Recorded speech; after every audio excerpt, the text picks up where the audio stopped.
Welcome back to the Legendary Nights podcast season 4, episode number 8.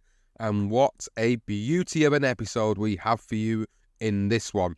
It is a tale that we have actually covered very early on, and we will talk a little bit about that when we introduce the show properly. But it is the tale of Eubank versus Benn, or Benn versus Eubank.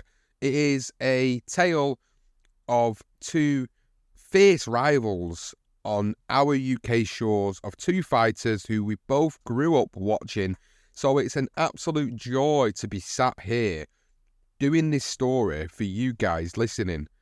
Johnston, many fond memories of both Eubank and Benn and their fights and the stuff that they did in their careers. And of course, we've done stuff on Nigel Benn before, which we'll mention. And, you know, it's great to be revisiting this, but doing it in the way we do things now and pulling out stories that we didn't necessarily think about when we first started doing these types of shows and in the way we do things. So it's going to be really good to re-deliver this, but in such a different format. It is, and you saying that, you know, your childhood and growing up with these two fighting, and it was for me. I mean, it's just you just reminisce, and I can't help but reminisce. And you know, my household in particular was fully behind Nigel Benn, where you had Chris Eubank, who was pretty much the villain, the pantomime villain, and we couldn't stand it for that. We used to want him to get knocked out in every fight he ever fought, and it took him ages to get that defeat. And yeah, we were bang on the Benn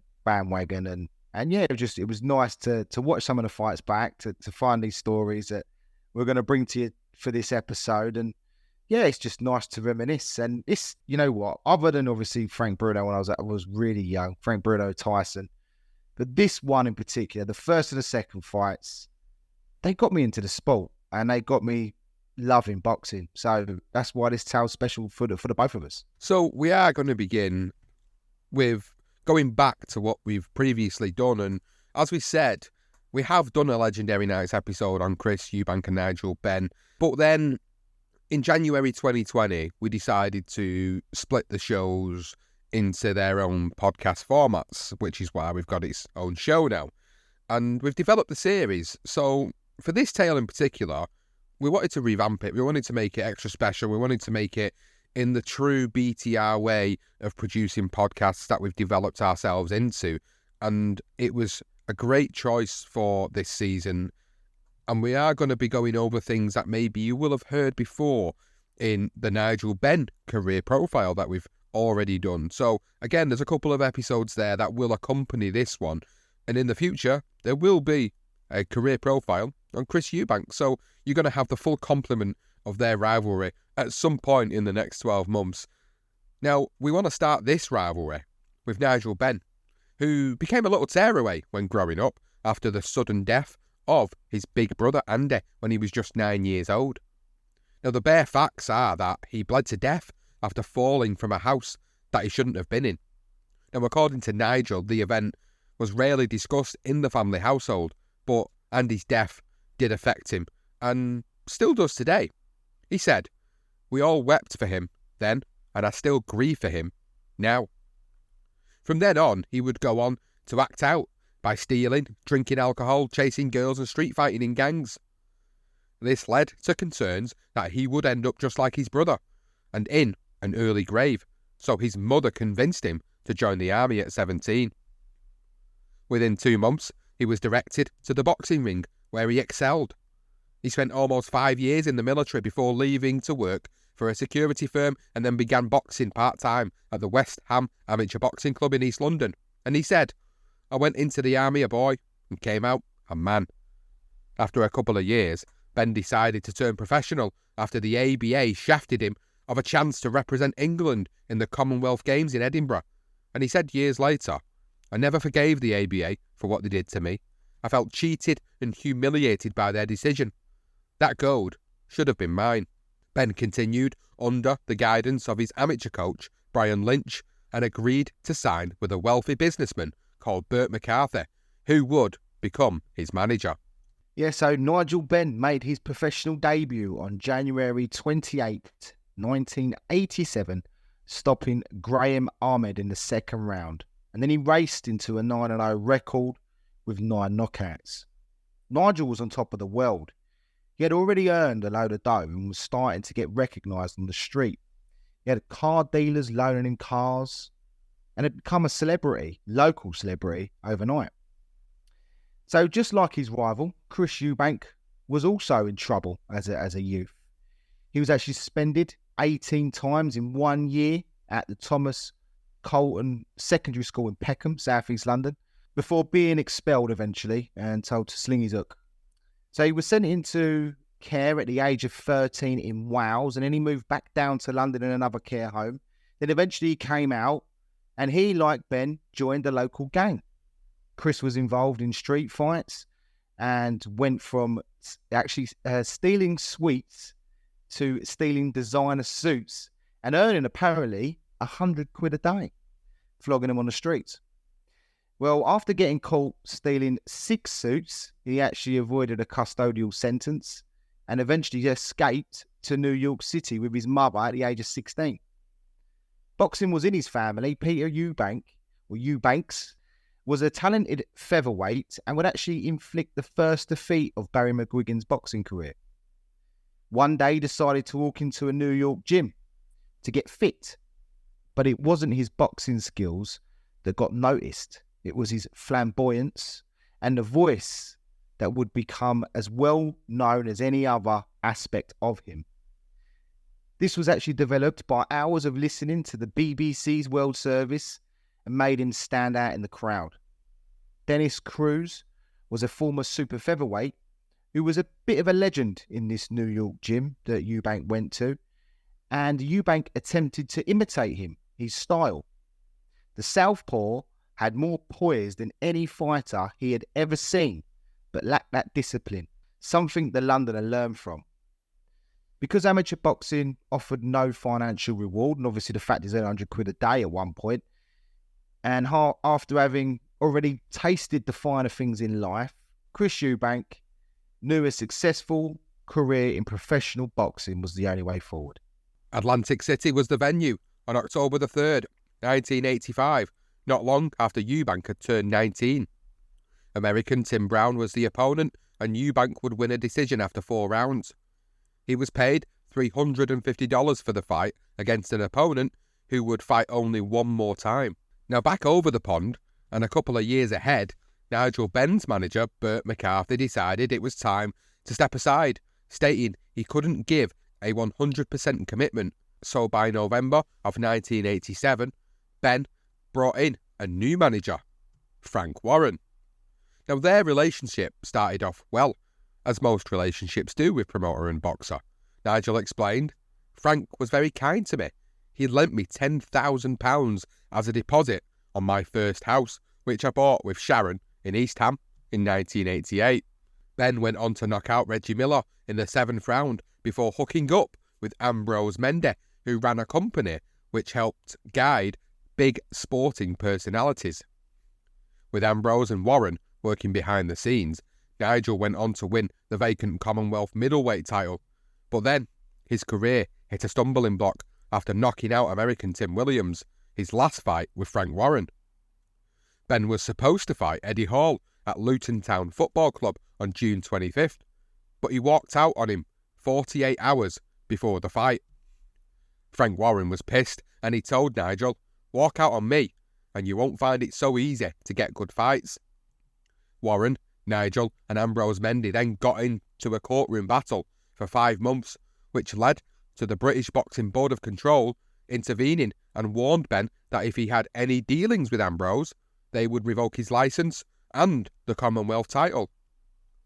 The injunction was finally lifted in September, and Nigel was now free to box under his own management. His return bout was a successful defence of his Commonwealth middleweight title against Anthony Logan. Although Ben got the job done in 2 rounds, in those 2 rounds he literally went life and death with Anthony Logan, that dangerous Jamaican. He fought once more in 1987, winning by a knockout, and apparently was actually confronted after that fight by Frank Warren, who actually tried to re-sign him, but of course he was turned down.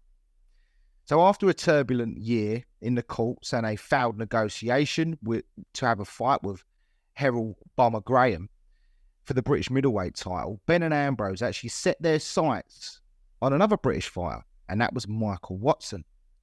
Now, while Ambrose negotiated a deal with Watson, Nigel actually linked up with Frank Maloney, now Kelly, to make it easier for him to be getting televised fights after a poor offer from the BBC. They actually got a decent one from the ITV.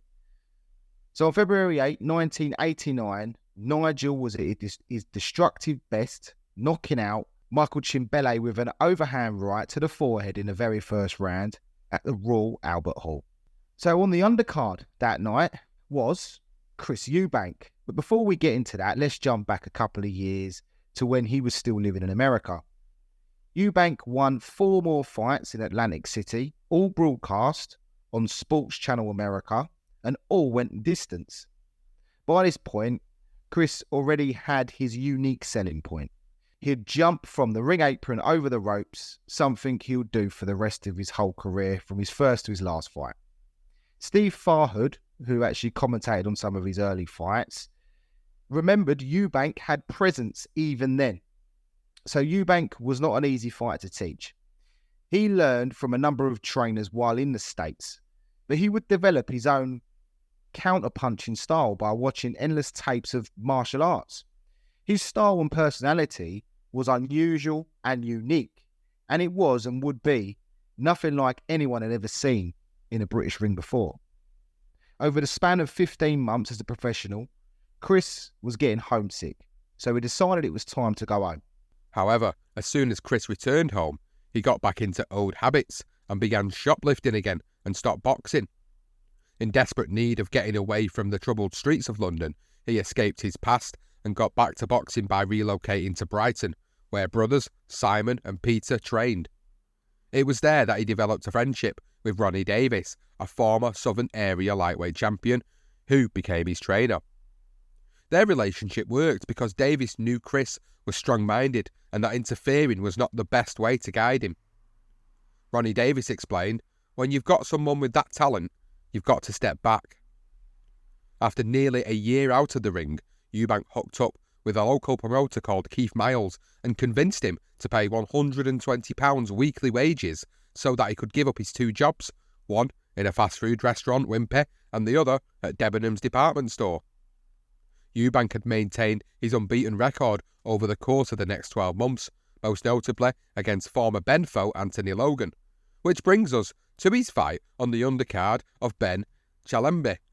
Now this was the night that Chris Eubank skillfully outpointed Logan, the same opponent that Benn struggled with. This fight played a huge significance in the trajectory of the Eubank-Benn rivalry because it was the first time that Chris called out the Commonwealth middleweight champion. In the crowd that night was a qualified accountant and the man who took snooker to another level, Barry Hearn. He was on the hunt for a Steve Davis of boxing, billing himself as a sports promoter. He'd also been involved in darts, football and boxing.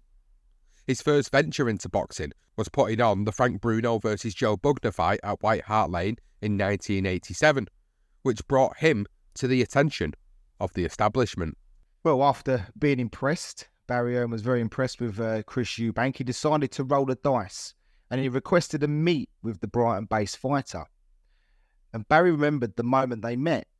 In his own words, he said, "I'd been watching him and saw his fight with Logan and was quite impressed.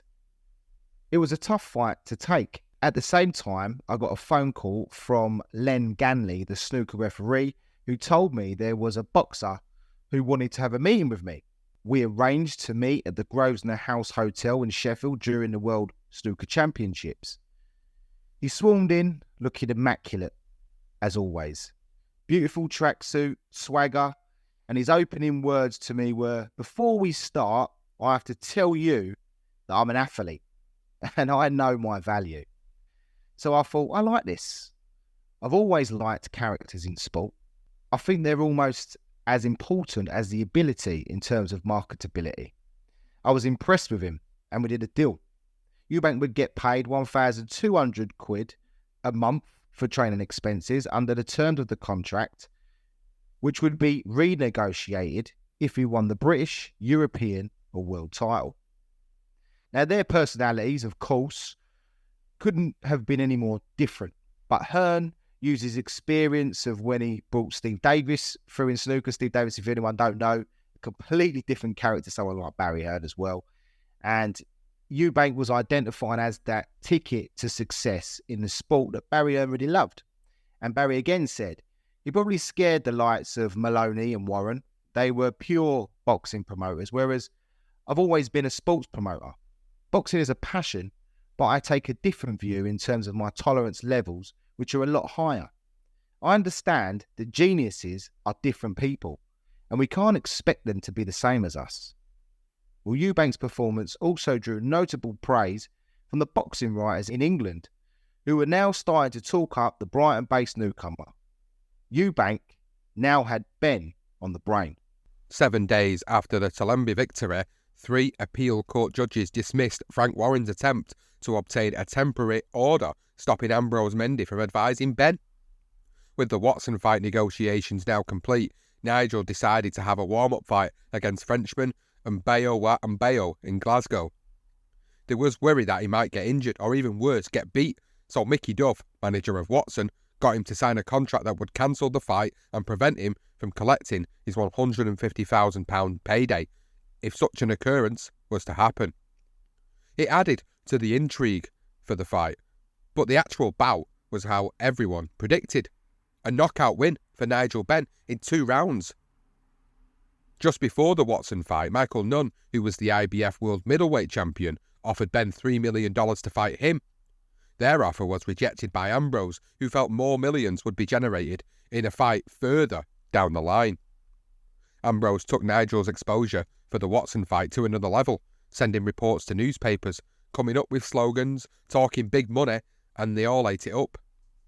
Nigel was happy to go along for the ride and show off all his gold watches, designer clothes and flashy sports cars.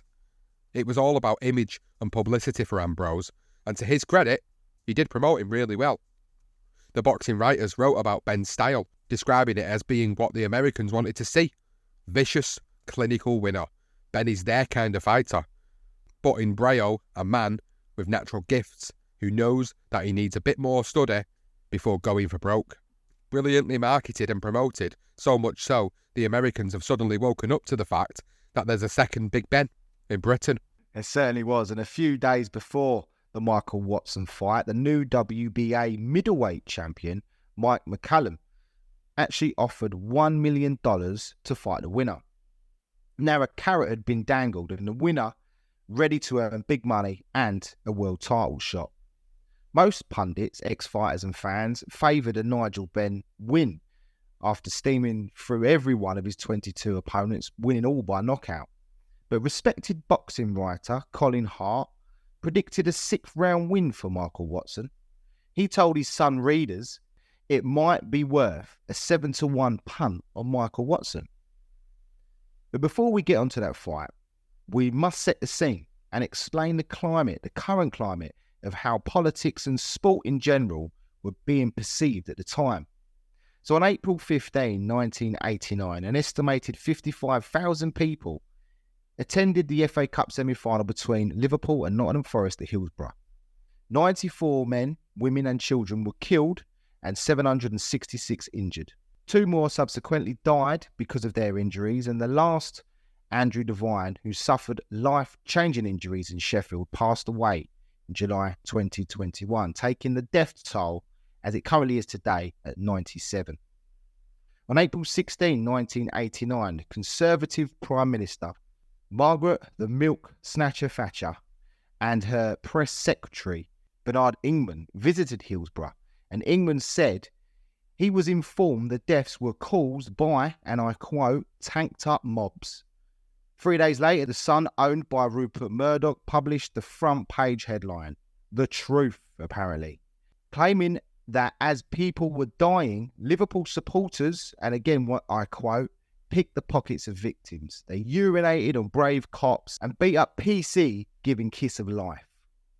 For those who don't know this horrific tale, this was just basically all fabricated lies. Every football fan that was injured or died because of being crushed was a victim and unlawfully killed. Fans played no part in these deaths.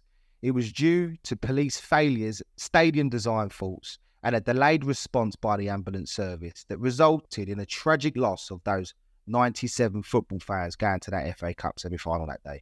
You're probably wondering, what is the relevance here? Well, in the height of this tragedy, ITV broadcast a fight 1 month after the Hillsborough disaster. That fight would be the beginning of epic battles between 3 greats of British boxing history, which provided entertainment away from the country's leading sport, football, and its current crisis. These 3 guys would make a divided Britain proud to be British. They weren't the best fighters in the world, neither were they the greatest fighters in their division, but they were ours. They were, of course, Nigel Benn, Chris Eubank, and Michael Watson.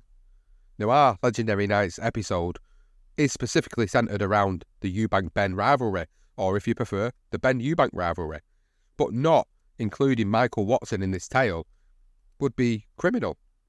So on May 21st, 1989, at Finsbury Park in London, Benn took on Watson.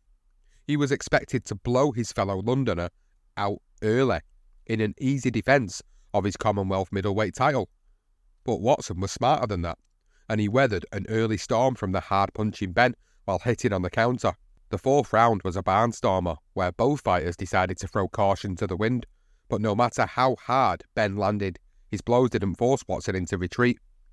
By the 6th round, Benn was struggling to get air into his lungs. He had blown a gasket and ended up getting knocked out by a jab.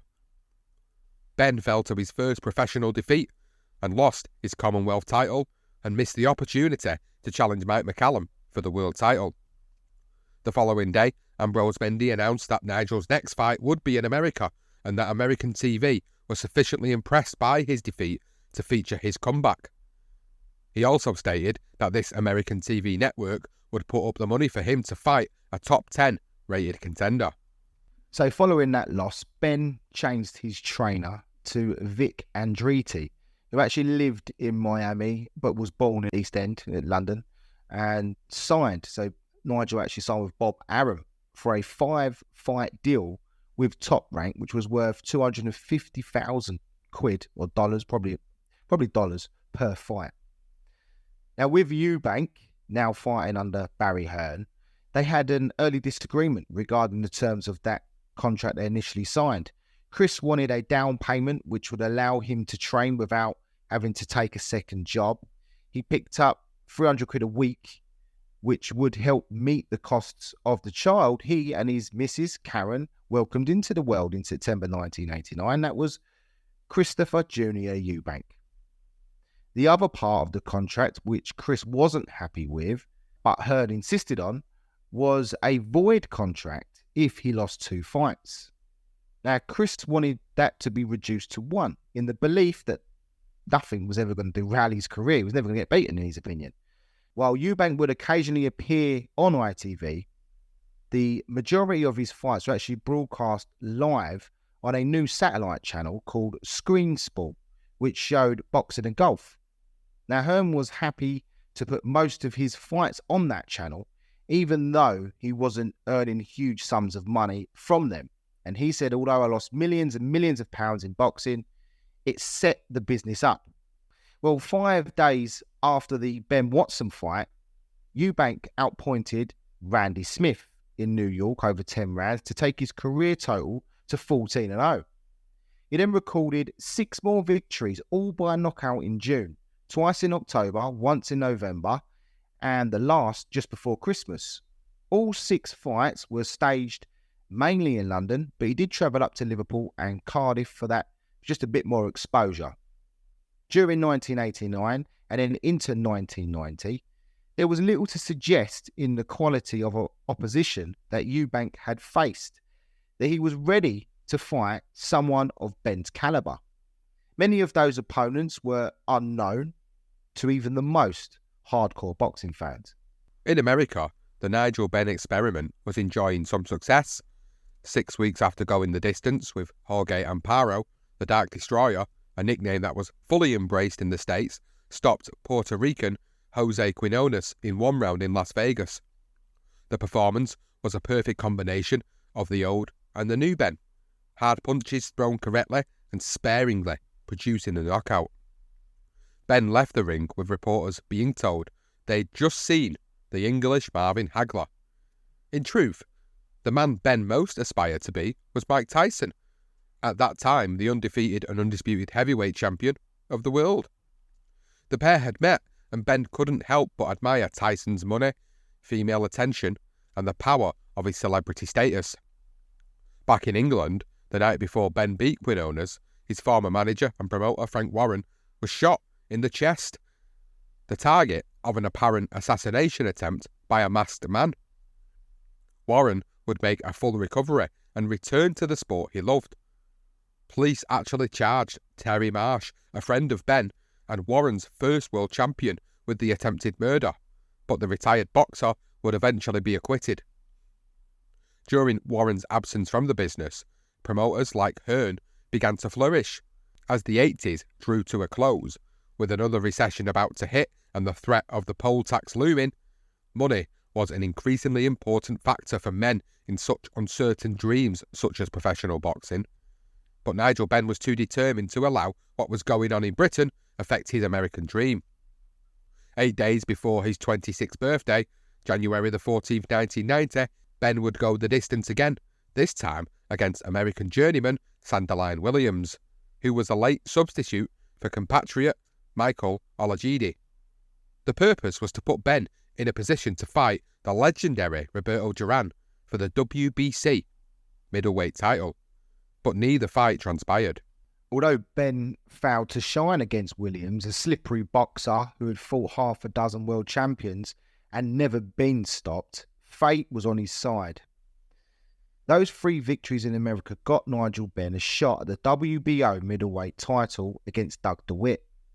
Now, DeWitt looked to be all wrong for Benn, who had earned a reputation for his toughness dating back to his days as Marvin Hagler's sparring partner. With the WBO still a new organisation at this time, the British Boxing Board of Control said they did not consider Nigel Benn as a world champion if he won, because we don't recognise the WBO. That was their exact statement in their words. Either way, a win for Benn would have been an upset, but it wouldn't have been the first of the year. 2 months earlier, Mike Tyson surrendered his undefeated record and the world heavyweight titles to James Buster Douglas in Tokyo. We've done a legendary night on that. Go and have a listen to that if you haven't. So the setting was Atlantic City, and it may well have produced the best performance of Nigel Benn's career. The fight started fast and badly for Benn, who hit the deck in the second round. But he rebounded well and put DeWitt down once in the third before finishing off the job with a 3-time knockdown rule in the 8th. Benn dropped to the canvas in tears of joy. He had become Britain's first middleweight champion since Alan Minter. And the late Emmanuel Stewart actually said Benn that night would have beaten any middleweight that ever lived. Colin Hart, who had tipped against Benn for the Watson fight, predicted another loss for the Englishman, but this time he was way off the mark. Even Jim Rosenthal, who presented the coverage for ITV from New Jersey, said, "We all thought he'd get battered." Well, he didn't. He proved everybody wrong. Now, while Nigel Benn was making waves in the middleweight division and having discussions about fighting another legend in Tommy Hearns, Eubank and Barry Hearns' relationship was blossoming, although they never always see eye to eye. But they both shared that same vision, a long-term goal to be a world champion. Live on ITV, Eubank outpointed Eduardo Contreras in a poor performance 4 days after Benn was crowned the WBO middleweight champion. Eubank recalled that he landed the hardest punches he ever threw, but he never went down, and he said he had curly hair and every time I landed a perfect punch, he just shrugged it off, shook his locks and danced around. He soaked up everything I had, but fortunately he never came at me with anything of note, so I beat him on points.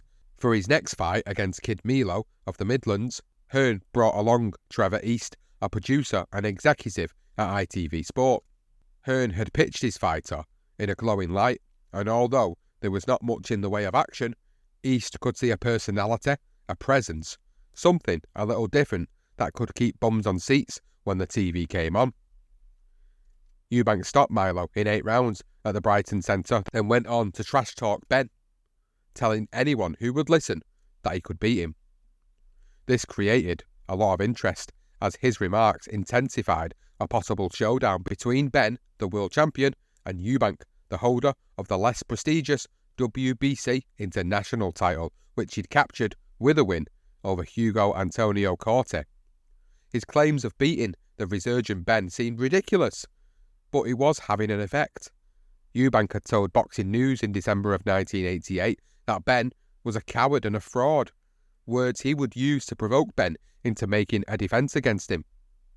Reporter Gary Newborn told Eubank that he would never be a world champion if he fought the way he did against Contreras, and his response was, "If that's what your view is, you know nothing about boxing." He had not only begun to put himself in the mind of Benn, but he had also turned the British boxing public against him. Yeah, and in that same interview, he actually told Boxing News that boxing is a mug's game. In full, he actually read, "Boxing at a very low level, journeyman level, is a mug's game. Taking shots around the head for a pittance is without doubt a thankless task and a mug's game." Well, those words struck home, and much of the boxing society took it as an insult and actually felt it disrespected the journeyman and those that try to earn the money for pittance, as he put it, which turned Eubank into a villain pretty much overnight. They struggled to understand his comments, and although Barry Hearn didn't mind his fighter trying to sell a fight with Benn, he played his comments down by saying he was just a boxer with an opinion. Well, Benn's first defence of the WBO middleweight title was originally penciled to take place at Old Trafford at Manchester United's ground, but it fell through because, once again, the British Board of Control would not give Iran the Blade Barkley a boxing licence. The board, who also didn't recognise the WBO title, still demanded a percentage of Nigel Benn's fight fees for the defence of the title they did not recognise. Well, in the end, the fight was moved to the Ballies in Las Vegas on August 18, 1990. In a brilliant fight, Benn put Barkley down 3 times in the first round, which effectively won the fight due to the 3-time knockdown rule once again. It was one of the best first rounds of action you'll ever see. Barkley had stunned Benn twice and looked in danger of getting dropped himself until he erupted like a wounded animal to stop Barkley with seconds left of the first. On television afterwards, Nigel ripped up his British Boxing Board of Control licence, saying the board have made it very hard for me, but they still want to get paid by the WBO. If they won't entertain me, then I won't entertain them. Bob Arum was thrilled with the win.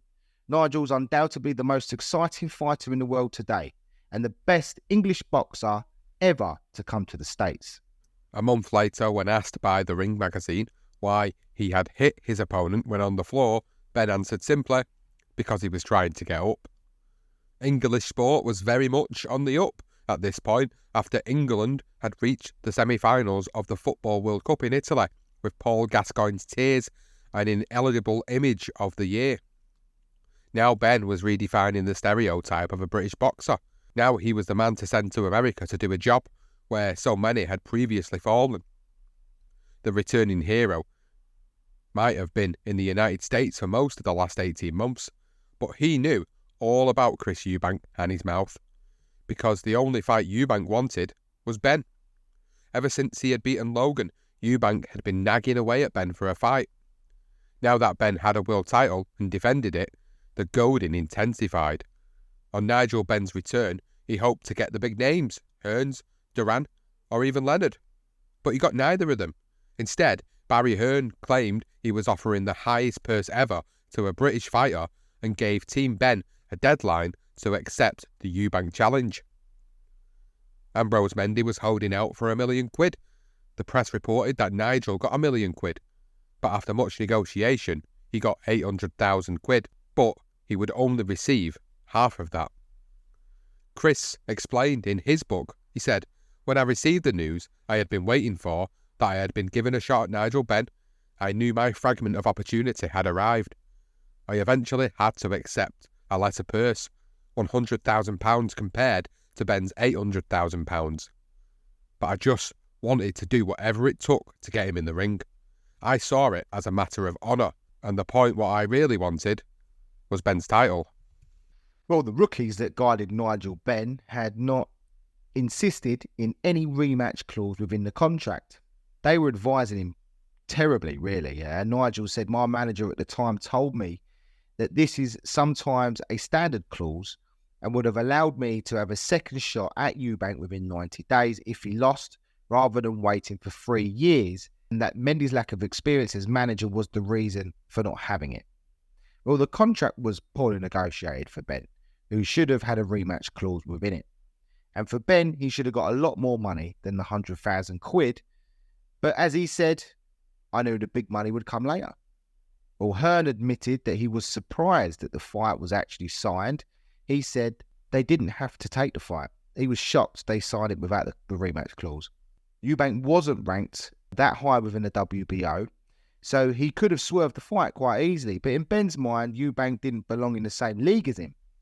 So there was no harm in paying a visit back to Britain to sort out a little domestic dust-up against a fighter who, while unbeaten, had not faced the calibre of opposition that he had. Now this, in Nigel Benn's mind, was going to be easy.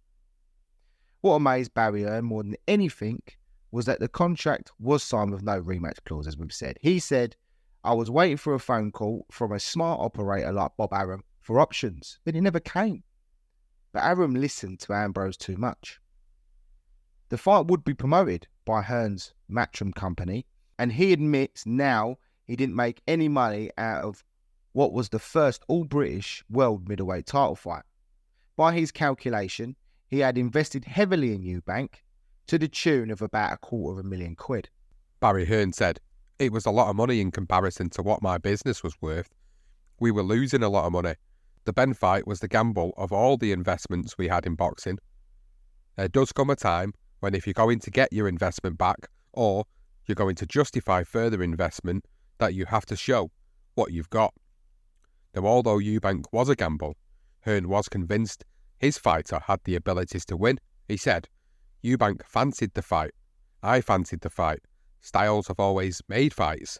I was convinced he was going to win. Ambrose was equally convinced that Nigel would win, but Eubank is one of the best counterpunchers that's ever lived, and Nigel always came forward. He was made for Chris. The signing of the contracts was shrewdly publicised on national television, but before we get to that moment, Eubank needed to get past his last challenge on September the 22nd, 1990 at the Royal Albert Hall. And we're going to let Chris Eubank explain how that fight went. He said, for the last fight before Benn, I was up against the Brazilian Reinaldo dos Santos. We came out for the first round. I was in my zone that night, very focused. I poleaxed him with a huge right. He went down, and that was the end of that. I knocked him out in 20 seconds, including the count. One punch. I was devastatingly accurate and very, very cool. Winning in 20 seconds hadn't been as impressive as the pose he gave to the camera in the corner with the stricken fighter also in shot. After making short work of the Brazilian, Eubank called out Benn, but we will come to that later. So, now it's into the first fight and the build-up. And we go by starting with the contract signing, which was aired on ITV's Mid-Week Sports Special and presented by Nick Owen. Nigel Benn is talking to you. To face me. The thing about him, he's all hype. He's all hype, you know, and I can't wait to November the 18th to give him a good hiding. You know, he went out there, he done a job on a guy. Who was it? Another Sanchez, Gomez, Lopez, who was it? Another road sweeper? Hey, I've done that before. Now I'm with the big boys. I'm there already. He's got to prove himself, not me. Will you prove yourself, Chris? On that particular night in question, I will show that I have what it takes. This man is nothing but, he's the real hype. I come up the hard way. I didn't have prove myself, boy. You had your time. Let's have some parliamentary procedure here, all right? Oh, God. I didn't come up the easy way. I came up hard. I didn't have Frank Warren. I didn't have Ambrose Mendy. You know, I came to Barry when I was 14-0. But what makes you think you can beat Nigel Benn? Because he's just a puncher. He's only got a puncher's chance. I'm a skillster, I'm a fighter. I can punch as hard as he can. I can box, I can slug, or whatever he can. He only can, everything is loaded in my favour for this fight. Because, in my opinion, although he's a great puncher, he has nothing else other than that. Do you go along with that, Ambrose? That's Mendy? why. Not at all. Not at all. Nigel Benn he came up the hard way. You know, we're going to find out on the night who's fooling who. In my opinion, Chris Eubank tries to talk as if he came out of some silver spoon society. He's a kid off the street the same as us, and we're going to find out on the night just who's fooling who. In regards to Chris saying that boxing is a mugs game, we've got something to show you. It's a piece of our own artwork. Perhaps you'd like to home in on that. It's a mugs game. And I'd say this, a Shakespearean quote for you young man to learn. How much sharper than a serpent's tooth it is to have a thankless child. That's from all the professional boxers in this country. I have to say there seems an element of genuine hate between these two, Ambrose. For sure. I don't hate the man. I just want his WBO title. I pray that I have enough dignity not to hate the man. Hate doesn't come into it for me. Hate destroys the game and makes it look brutal, and that's why a lot of people don't take to it. I don't hate the man. I want the man's title, and I intend to prove that I'm a better fighter than the man, which I am. All right, gentlemen, you both signed a contract. I personally do hate him. I personally do hate him. So is there any point to me asking you to shake hands after signing the contract? No. You can go and watch this on YouTube, by the way, guys. It's brilliant. But here we go. So in the studio that September night was Nigel Benn, Ambrose Mendy, Chris Eubank and Barry Hearn. The fight was billed Who's Fooling Who and agreed to take place at Birmingham's NEC on November 18, 1990. The short video of both fighters ended with Eubank calling out Benn right after knocking out Dos Santos. And in that clip, it was him saying, "This is why I shall take you on the night of November 18th. You are mine, you belong to me, I am the man." Well, back in the studio, Nick Owen tells Benn he's talking to you. Benn, dressed to the nines, responds, "Tell him to face me." At this point, Eubank had spent the whole of the show, and does pretty much throughout, all throughout, with his back to him. And then Benn continues, he says, "The thing about him, he's all hype. He's all hype. I can't wait till November 18th and give him a good hiding. You know, he went out there and did a job on the guy. Who is another Sanchez, Gomez, Lopez? Who is he? Another road sweeper? Hey, I've done that before. Now I'm the big boys. I'm there ready. He's got to prove himself, not me." Well, Nick Owen intervened and he said, "Will you prove yourself, Chris?" And Eubank responded, "On the particular night in question, I will show I have what it takes. This man is nothing but, he's the real hype. I came up the hard way." And that's when Benn obviously jumped in and bit. He said, "I proved myself, boy." To which Eubank replied, "You've had your time. Let's have some parliamentary procedure here, all right?" And Benn obviously sighs, "I don't come up the easy way, I came up the hard way. I didn't have Frank Warren. I didn't have Ambrose Mendy. I came to Barry when I was 14-0. Nick Owen then asked the question, "What makes you think you can beat Nigel Benn?" To which Chris Eubank responds, "Because he's a puncher. He's only got a puncher's chance. I'm a skillster. I'm a fighter. I can punch as hard as he can." Eubank continued and said, "I can box, I can slug. Everything is loaded in my favour for this fight, because in my opinion, although he's a great puncher, he has nothing else apart from that." Nick Owen then says, "Do you agree with that, Ambrose Mendy?" Ambrose Mendy's then sitting at the end of the table to Benn's left, and he says, "Not at all. Nigel Benn came up the hard way. We'll find out on the night who's fooling who. In my opinion, Chris Eubank tries to talk as if he came out of some silver spoon society. He's a kid off the street, same as us, and we're going to find out on the night just who is fooling who." Now, after a back and forth about who's come up the hard way, Ambrose Mendy points out what Eubank actually told Boxing News. He says, in regard to Chris saying boxing's a mugs game, we've got something to show you. It's a piece of our own artwork. Perhaps you'd like to home in on that. So at this point, Mendy holds up a poster of a mug with Eubank's face on it. Eubank doesn't turn to look at the poster. Mendy continues and says, and I'll say this, a Shakespearean quote for you, young man, to learn. How much sharper than a serpent's tooth it is to have a thankless child. That's from all the professional boxers in our country. Nick Owen says Barry Hearn, why is this man the boxer they all love to hate? Barry Hearn then responds by saying, well, I don't think they do. I think that's a reputation that's been afforded to him by some of the Fleet Street journalists. It takes a bit of time to appreciate Chris Eubank, but having said, I'm not detracting from either fighter, but we have a situation where Nigel Benn fought Michael Watson, and Nigel Benn was the unbeaten fighter going in. Chris Eubank is now the undefeated fighter. He's there on merit. And Barry Hearn continued, he said, he is the man until he's beaten.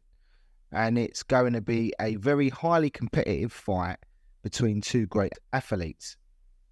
One other point I have to make is Ronaldo dos Santos is not a Gomez, Sanchez or Pedro or whatever. That man had never been knocked out before. In fact, in his professional career of some 20 fights, he'd never visited the canvas. That's when Nick Owens asked, Chris, how important is it to you to lay Nigel Benn out on the canvas? And Chris Eubank responded, it's not important. I've got to be the man. It doesn't matter whether I knock him out or I take him 12 rounds or give him a boxing lesson. Nick Owen then asked, but why is it so important to beat this particular man? And Eubank replied, this is the business. This is the business. And I will do what is required on the night. Not only that, if he doesn't extend me, which I'm sure he will, I shall not do anything more than I have to do. Nick Owen asked again, why won't you face him tonight? Because he still had his back to him. I'll face him in the ring, Eubank responded. Anytime, says Nigel Benn. Chris Eubank then says, you're asking me questions and I'm being polite. I'm looking at your face and answering you. I have nothing to say to Nigel. I find the man intolerable. In fact, he's so wild. I have no time for such people. He has no class as far as I see. About Nigel Benn, I will say this. He's a powerful puncher, a very powerful puncher. Before this, I would like his autograph because after I've finished with him, he won't be anybody. Nick Owens then asked Nigel Benn, will you be anybody after the fight? And Nigel Benn responds, yes. The thing about this, I've seen both sides of the coin. Like I was saying before, after Watson kicked my butt, hey, I got up, I brushed myself down, went and fought Quineros, Jorge Amparo, and Doug DeWitt, Iran Barkley. Nick Owen observes Ben, and he says, it seems this one is working you up more than any other fight. Ben's reply was, more than anyone else.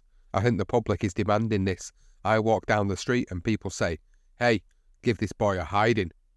I am determined to go out there, firing on all cylinders. Nick Owen then asked for the contract signing to be completed before saying those famous words, I have to say, there seems an element of genuine hate between the two men. Ambrose Mendy says, for sure. Eubank, talking while signing the contract, says, I don't hate the man. I just want his WBO middleweight title. I pray that I have enough dignity not to hate the man. Hate doesn't come into it for me. Hate destroys the game and makes it look brutal, and that's why a lot of people don't take to it. I don't hate the man. I want to take the man's title. I intend to prove I am a better fighter than the man, which I am. Ben doesn't beat around the bush, and he's just brutally honest. He says, I personally do hate him. Nick Owen then asked, so is there any point in asking you two to shake hands? Ben, of course, replies, no. And to be honest, it's nothing short of a brilliant piece of promoting that has and always will go down in British boxing history. The pre-recorded show proved that There was genuine tension between the fighters, and Nick Owen confirmed, saying that although both boxers were cordial before the cameras were switched on, once they were sitting next to each other, the atmosphere changed. He said, there was genuine menace in the air. I felt it. The cameramen felt it. So did the producers and the floor managers. Eubank never looked at Nigel during the 10 minutes. That arrogance wound Ben up even more. And Ben agreed. He said he didn't look at me as if I was beneath him. They just switched something on in me. I just wanted to jump on him and fight him right there and then. We both disliked each other with a passion. He just came from nowhere and all of a sudden he's challenging me, said Ben. And he said, also carried on and said, I wasn't thinking about him. And then he shouted his mouth off. Maybe Barry Hearn had something to do with that. The next minute, I'm fighting a guy with a cane who wears a monocle driving a juggernaut. He was a dapper dresser, I'll give him that. He'd wear a tracksuit and it would fit him like a glove. But he came across as a man who felt like the Queen should live in Hove and he should be living in Buckingham Palace. He didn't like the way I conducted myself and I didn't like the way he conducted himself.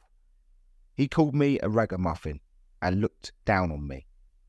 Well, Eubank actually explained why he didn't face Ben during that televised contract signing. He said, I sat with my back turned to Ben and would not look him in the eye.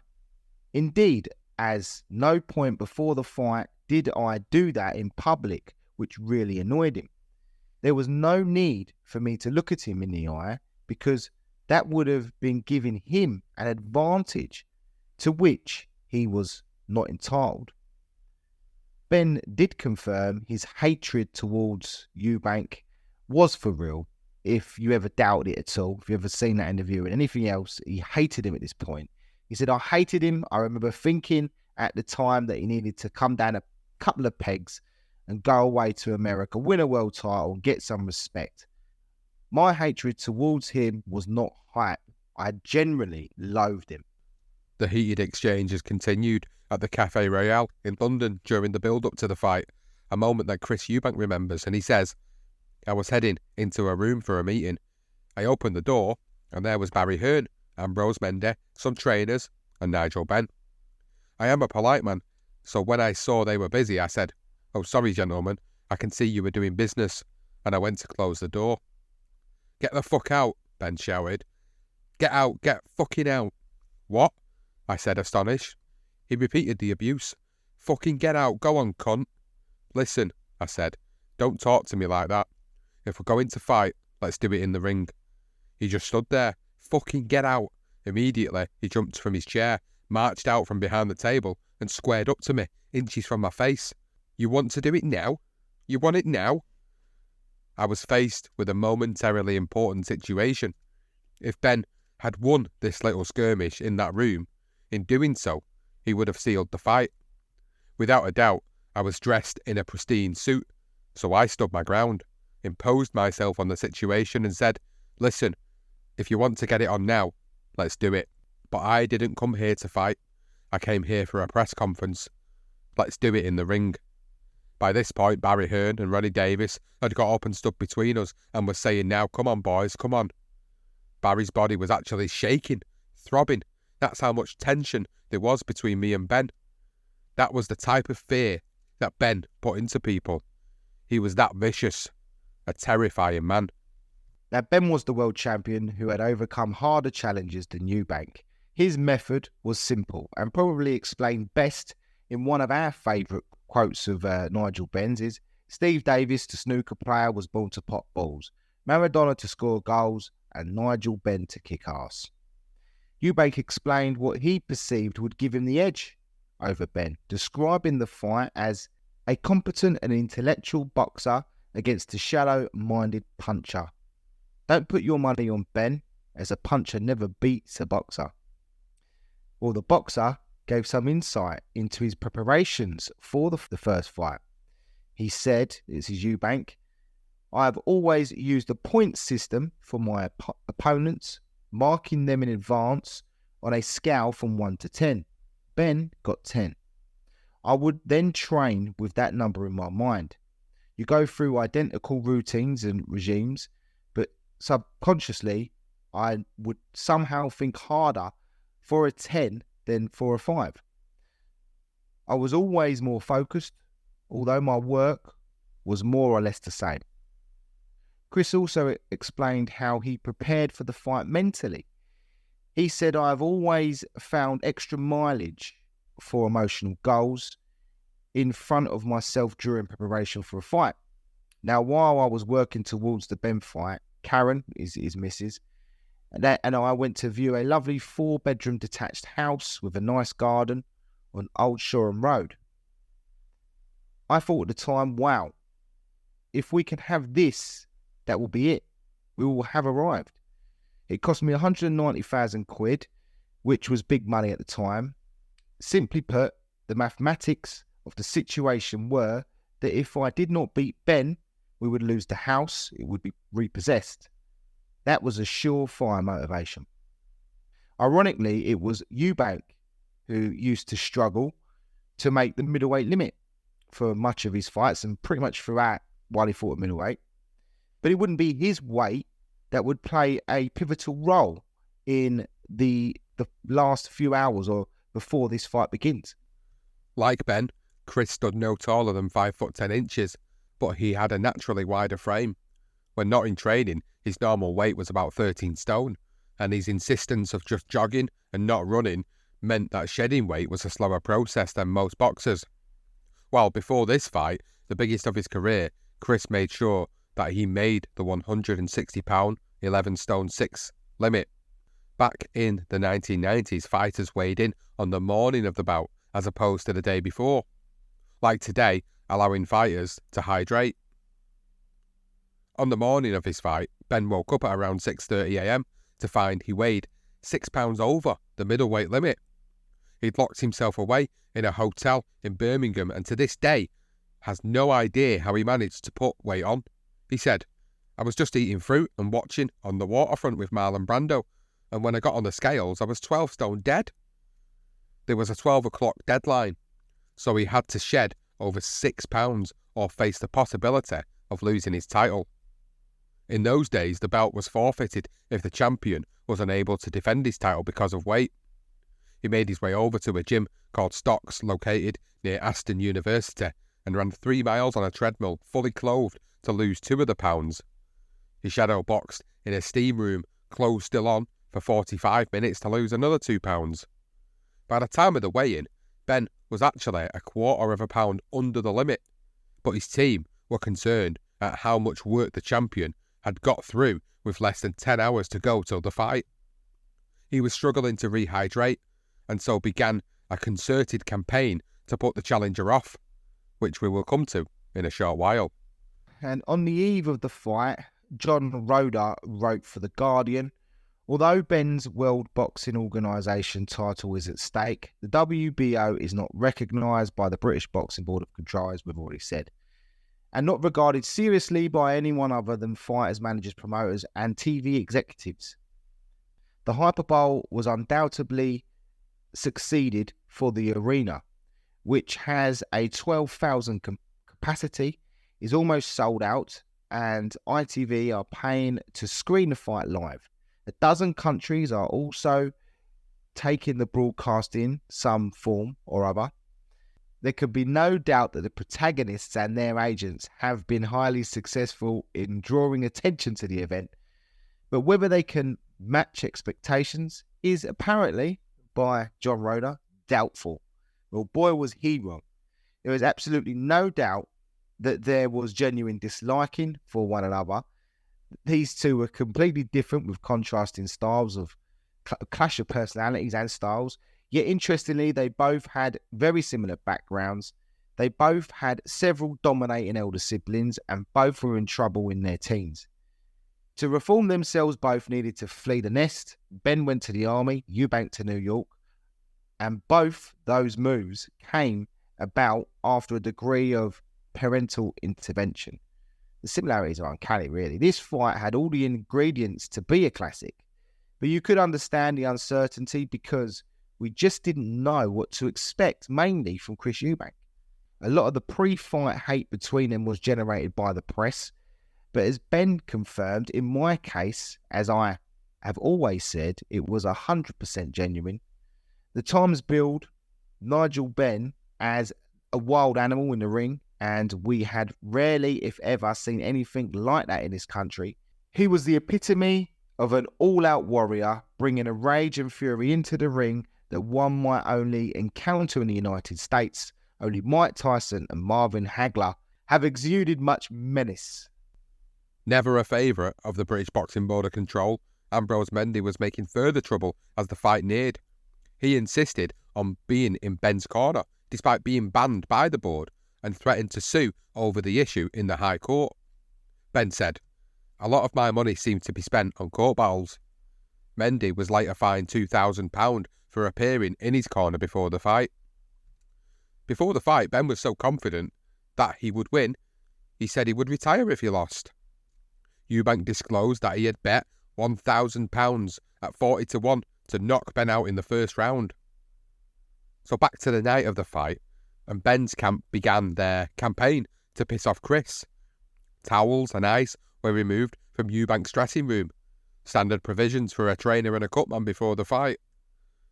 Mendy also managed to get himself into the Eubank dressing room before the fight and acted as an unofficial WBO representative. He watched the wrapping of tape on the challenger's hands in hope that his presence would irritate and disrupt his preparations. The Ben camp still had one more plan up the sleeves before the two fighters came face to face in the ring. Ben remembered, "Chris is strolling out to Simply the Best, and when he gets 10 yards inside the arena, my mate, who was the DJ for the night, ripped the music off." Eubank stretched out his arms and says, "Barry, what the fuck?" That was Ambrose who cut off Chris's entrance music. I wouldn't have done it, and it wasn't my idea. Ambrose was into all the psychological warfare, but I didn't have any time for that. Barry Hearn was more pissed off than Chris, and he recalled, "I said to Eubank, right, back to the dressing room, and I went upstairs and had a row with the geezer in the DJ booth." Barry Hearn actually continued, "I came back after that steaming row with foam coming out of my mouth, and I've got ITV saying to me, 'We're live.' And I went, 'Chris, dressing room now.' But Eubank just looked at me and said, 'Bazza, they gave me shit towels, they gave me a shitty dressing room, they've fucked up my music, just calm down and let me punish this man.'"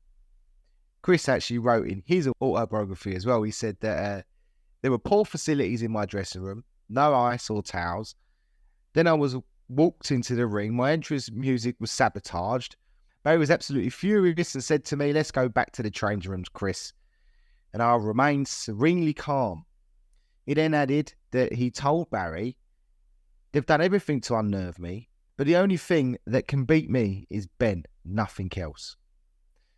Although always denied by Mendy, it had been claimed that at his insistence that the sound operator had been told to play half of Eubank's entrance music before shredding that tape. Eubank, wearing a white poncho and matching shorts, vaulted into the ring over the top rope. Seconds after entering the ring, the sound of the drums could be heard, followed by the sight of members of Ben's former army regiment coming into view. Despite the fact that his energy must have been reduced from making weight earlier in the day, Ben jogged to the ring, covered in a black sequin jacket and shorts. Once in, he eyeballed Eubank. In the book written by Sanjeev Shetty, No Middle Ground, Eubank, Ben, Watson and the Golden Era of British Boxing, he wrote, "The weight of public opinion was behind Ben. People generally didn't like Eubank and they wanted him silenced. They identified with Ben's anger. Around 12 million, nearly a fifth of the population, would turn on for the fight, believing something special would take place that evening." I just don't like him as a person. I think he's a horrible person indeed. He's an arrogant B. And, for someone like, slagging off boxing, we don't need him in the game. If the Ben supporters are there in their thousands and they're against me, then I shall feel that, and that shall be directed strictly to you, Mr. Ben. I'll have you. Sanjeev Shetty finished with the poetic line, You had to pick a side. Both boxers had such strong personalities that they urged you to choose one. There could be no middle ground. Sitting at ringside was Michael Watson, fresh from knocking out Errol Christie on the undercard. Other sporting figures included future Olympic 100-metre champion Linford Christie, Paul Gascoigne, Gazza, Terry Marsh and Frank Bruno were just a few of the 150 or so sporting celebrities in attendance. All waited, along with 12,000 spectators in anticipation on this November night at the NEC in Birmingham. The man in the middle calling the action was American Richard Steele. The three judges were John Stewart, Robert Below and Dalby Shirley. After the introductions, both men were invited to the centre of the ring to be given the fight instructions by Richard Steele. Ben moved forward, but was made to wait by Eubank, who finally strolled over.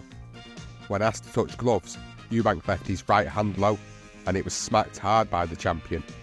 At ringside, a nervous Hearn turned to Ben's promoter, Bob Arum, and told him, "You know you're fucked, don't you?" And Arum asked why.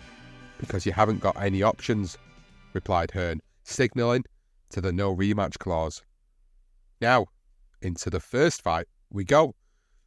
In round number 1, Eubank came out with his usual crab-like sideways style, gliding around the ring. Ben came out fast and frantic, following the challenger around the ring, which upset his rhythm.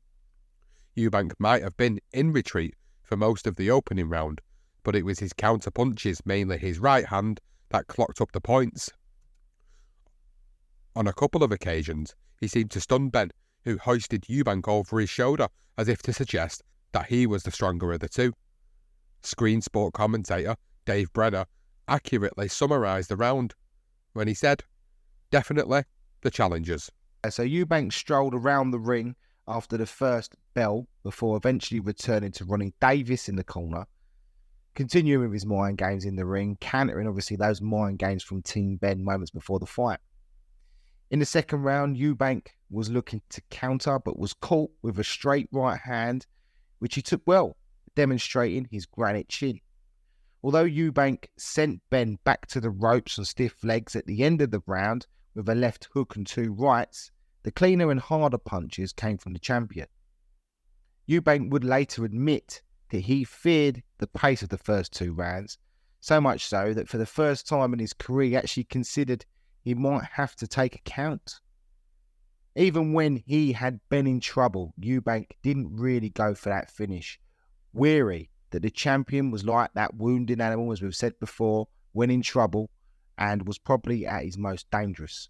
The third round saw Ben concentrate his attack on Eubank's body. TV analyst Barry McGuigan said, "I'm worried that Chris doesn't take a great body punch." Ben landed a big right hand at the end of the round after working the body and ducking under Eubank's punches. Eubank then stung Ben with a right uppercut, but ended the round with a cut on his left cheek.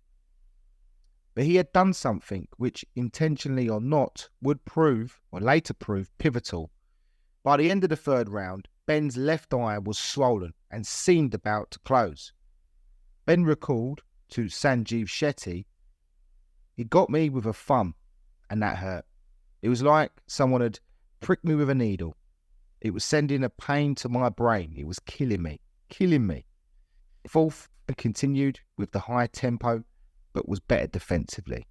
Ben hurt Eubank to the ribs with a left and right, then caught Eubank with a big uppercut on the inside.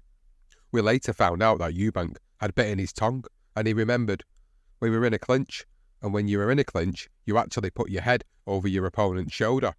When you do that and drop your head, your jawbone automatically opens. And when your jawbone opens, your tongue slips between your teeth."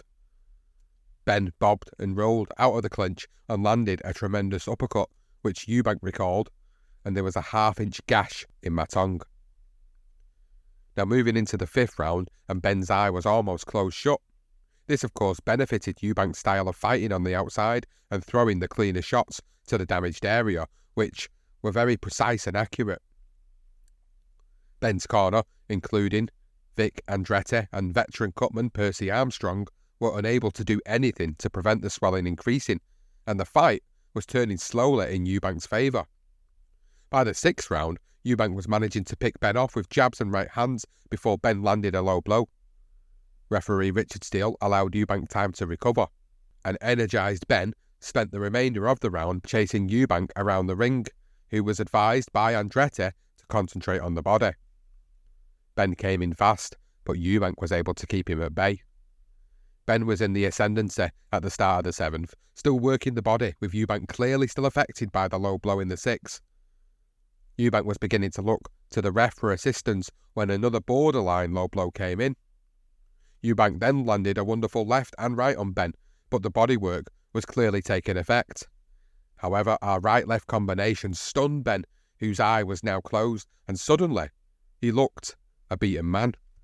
Jim McDonnell in the commentary box said at the end of the 7th, people have been asking questions on Ben's chin, but I think he's answered a few of them tonight. As he said, that replays showed just how hard he had been hit in the 7th by Eubank's left-right combination. Ben then landed a right hand at the beginning of the 8th round, which put Eubank down, although it looked like he slipped on a patch of water. But the referee Richard Steele ruled it a knockdown, and the challenger had to take a mandatory 8 count. Ben ended the round with a solid right and a left hook and was now closing the points gap, but his left eye was now completely closed. However, by the end of the 8th round, Ben led by virtue of that knockdown by a point on 2 of the judges' scorecards and trailed by a point on the other. In the 9th, Eubank took control of Ben's severely swollen eye with long rights and jabs that hit the button often. McGuigan, midway through the 9th, said, "This is the sort of fight that makes you an old man." Ben tried to counter his way through the round, but due to exhaustion and with only one eye, he ended up throwing Eubank to the floor. 2 right hands sent Ben wobbling against the ropes. On previous occasions when Eubank had Ben hurt in this fight, he didn't follow up on his attacks. This time he did.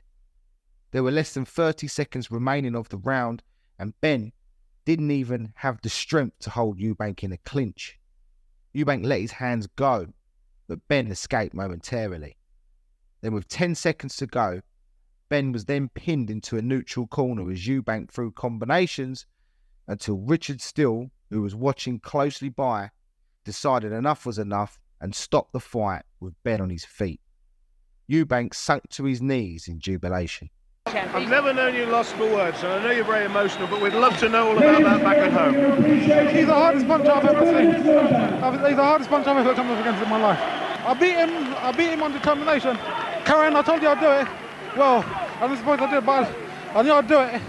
He was good, but yeah, I stuck with it, and he hurt me bad, man. But he's good. But I told you my chin is cast iron. I told you they couldn't touch it. If anyone can touch somebody's chin, it's Nigel Benn. Karen, can we get married now? Can we get married? Listen, this is a new side. Marry me, Karen. You want to get married now? Yeah, I want to get married. Well, you're in all sorts of emotions. Can I just say this? You are crying now. Now, all we've seen is an arrogant Chris Eubank. This is an emotional Chris Eubank. He extended me like I've never known one could be extended. He's definitely, the man is just an animal. I mean, his strength is, no, he's not an animal. He come over to me, he shake hands and that. He's an unbelievable puncher. And I said I wouldn't embrace him or anything, but you see, he's won my respect, you see, because he hurt me up the guts.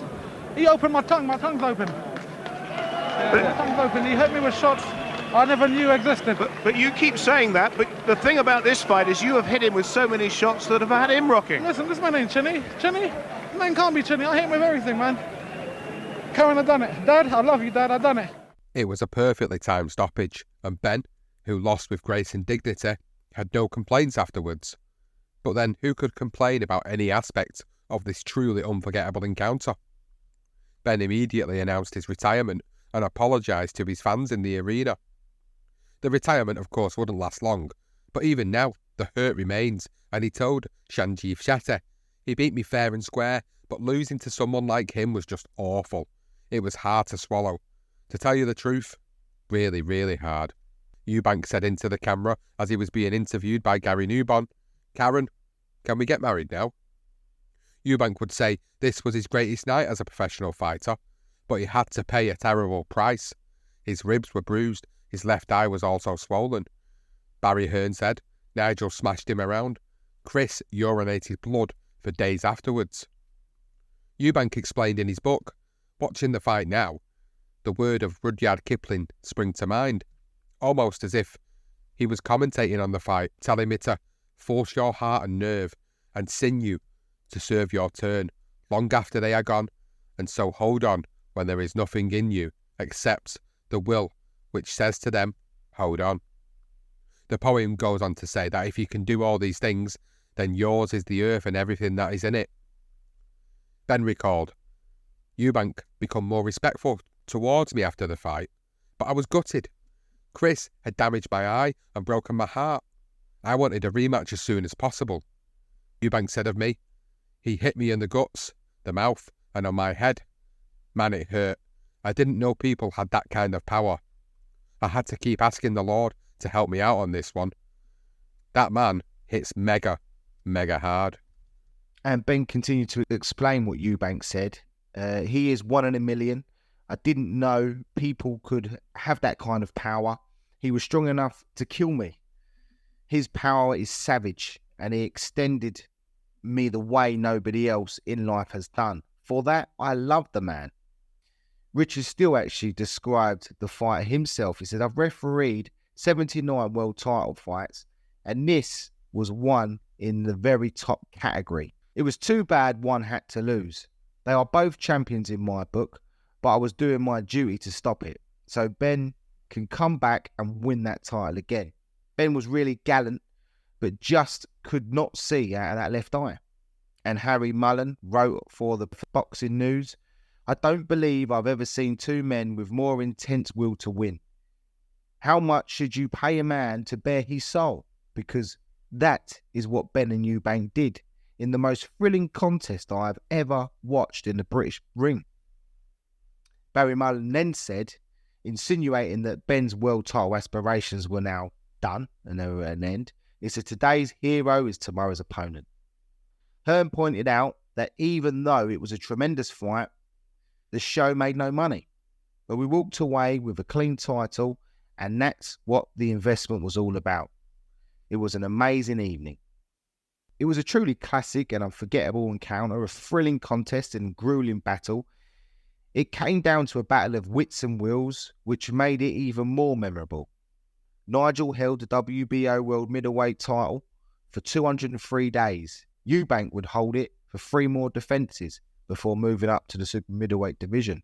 Later that month, they were both undone by Margaret Thatcher, who actually resigned as Prime Minister after 11 years, the longest tenure of a British Premier in the 20th century. So, we move into the second fight build-up, and Barry Hearn was asked about a rematch, and he said there was no rush. Eubank was more abrupt, telling Ben that he would have to wait in a queue. Eubank's first world title defence was live on ITV against Dan Sherry, which looked to be a straightforward victory after he floored the Canadian in the first round, but turned out to be a difficult night. Sherry frustrated Eubank throughout the fight, so much so that the champ lost control and headbutted this challenger with the back of his head in the 10th round. Sherry made a meal of it, and the referee deemed him unable to continue, so the fight was stopped and it went to the scorecards. Eubank luckily won by a split decision, to the dissatisfaction of Sherry's cutman Jimmy Tibbs, who said he should have been disqualified. R. Henry Cooper said Eubank was too serious and had an attitude. The British Boxing Board of Control fined Eubank heavily and accused him of bringing the sport into disrepute. Eubank then moved on and produced a better performance against Gary Stretch, knocking him out in 6 rounds, but few were convinced with his first 2 defences of the title. A tentative offer of a rematch with Ben was made to the former champion, but was rejected because of the size of the purse. Ben wanted more than £250,000 on offer. Nigel said it was a ridiculous offer to fight Chris Eubank for £250,000, and I rejected it out of hand. Eubank then rejected my demands for the purse to be split down the middle and said I had priced myself out of the market and that his next objective was a fight with Michael Watson.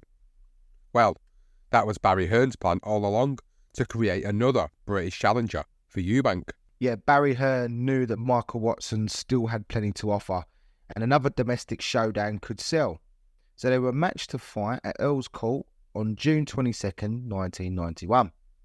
In the meantime, Ben took a fight against Robbie Sims, Marvin Hagler's half-brother, in the York Court, and Sims had never been stopped, and according to Nigel, he was the strongest fighter he ever faced.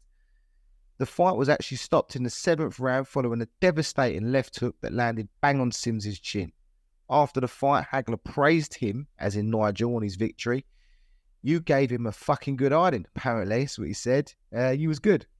I don't think he quite said that, but Nigel probably said that. It was the start of a 6-fight winning streak that led to another world title challenge. So after that Sims win, Nigel and Ambrose actually separated. They went their separate ways after his mentor was actually sent to prison for fraud. He had begun to take the piss out of Nigel Benn financially, amongst other things as well. So as Ben put it, it was time to say ta-ta. He was beginning to make further changes. He parted with his trainer, Vic Andretti, and then partnered up with Graham Morton, a Barry Hearn's matchroom gym in Romford. So the change paved the way for Ben, who was now desperate for that rematch with Eubank, to sign with Barry Hearn's growing stable. Their relationship was altogether more volatile. Hearn remembered he'd come into the office sometimes and say, "I want to kill you." And other times he'd come in, sit in a chair opposite me and bawl his eyes out, saying, "No one likes me." Well, Ben would be back out in July as he tried to pick up the pieces of his career. All the while he was frozen out of the picture at this point. He would, like Watson had, have to sit and wait for his opportunity to present itself. Watson was regarded by many in Britain as the best middleweight in the country, ahead of Eubank and Benn, but he was the only one of the three not to have claimed a world title. Interestingly, it was Eubank who didn't see what many of us saw. He gave Watson an 8 out of 10 when rating his opponent while in preparations for the fight. That might explain why 4 days before the fight, he had to lose more than a stone to make the middleweight limit. Many knew of the weight issues with Chris. Apparently, his method for losing weight was simple: starvation in the week or fortnight before the bout. Before the fight, Eubank, who was also painted as the pantomime villain, which added to the hype, just didn't help himself when he said, "Boxing is not a noble art. It is brutal, and I am merely using it to set myself free from the system that tries to hold me down. All I need to know is that it is dangerous. My mind is focused only on this truth, which is why I will administer a fearful beating to Michael Watson and move another step beyond this terrible game." While these comments rubbed fans up the wrong way, but his arrogance and behaviour also caused a stir. Sanjeev Shetty explains why brilliantly in the book. He says, "The recession, at first denied by those in government, was taking grip. Manufacturing output was down, and unemployment was rising towards 2 million. Inflation was at an unthinkable 9.5%, while first-time home buyers faced interest rates of up to 13%. The optimism of the yuppie era was well and truly over. To make matters worse, for a great percentage of the population, the government had decided to join the United States in the Gulf War at the start of 1991. Sanjeev Shetty continued, and with all that, a young man wearing jodhpurs and a monocle was an unpalatable sight for many. Eubank's rags to riches story did not inspire. It just seemed to irritate. It mattered not a jot that he did plenty of charity work, was involved in helping homeless people in Brighton, and had a strong anti-war feelings that led to him actually being arrested years after he finished boxing. Eubank had made himself a target for hate. First, the fans had put their trust in Ben to silence him. Now they were trusting in Watson. Now, we've already done a Legendary Nights episode on the Eubank-Watson first fight, so we won't go into too much detail in it. The first 8 rounds were even. We had it 4 apiece going into the championship rounds. Now, even though Ronnie Davis gave Eubank his customary slap round the face to get him going in the 9th round, And although his fighter lands the harder punches, it was Watson who outworked him. The 10th round was a brilliant round of boxing, and we plead you to go back and have a look at that, have a watch of that. It's on YouTube. Eubank was exhausted by the 11th, misses a right hand that sends him to the deck. Ref says no knockdown, but Watson starts taking the mickey out of the flash Eubank by lifting his hands up in celebration. The crowd loved it, of course, who cheered on the home favourite. In the 12th and last round, Eubank holds his hands up to the fans to celebrate, like Watson had did earlier. Of course, he's booed loudly. So both men continued to exchange by this point, where both were cream crackered, but even Eubank more so, although he still did just enough to win the round. We had it 7 rounds to 5, so we had it ourselves, me and Sean, 115, 113 for Watson, a clear victory in our eyes, but 2 of the judges saw it differently. Judge Art Laurie scored it 115, 113 for Eubank. John Ryder had it 114, 114 a draw, and Judge Carlos Colon gave it to Eubank by an astonishing 3 rounds, 116, 113, and he held on to that WBO middleweight title. A phone-in survey in the Daily Mirror found that nearly 90% of those who watched the fight felt the belt was in the wrong hands. Jim Watt, who gave his opinion to more than 10 million people, thought Watson won, although there was no criticism of Eubank. In The Observer, Hugh McAvenny opinioned that Watson's performance was a triumph for honest orthodoxy over imaginative bombast. The scorecards came as a shock.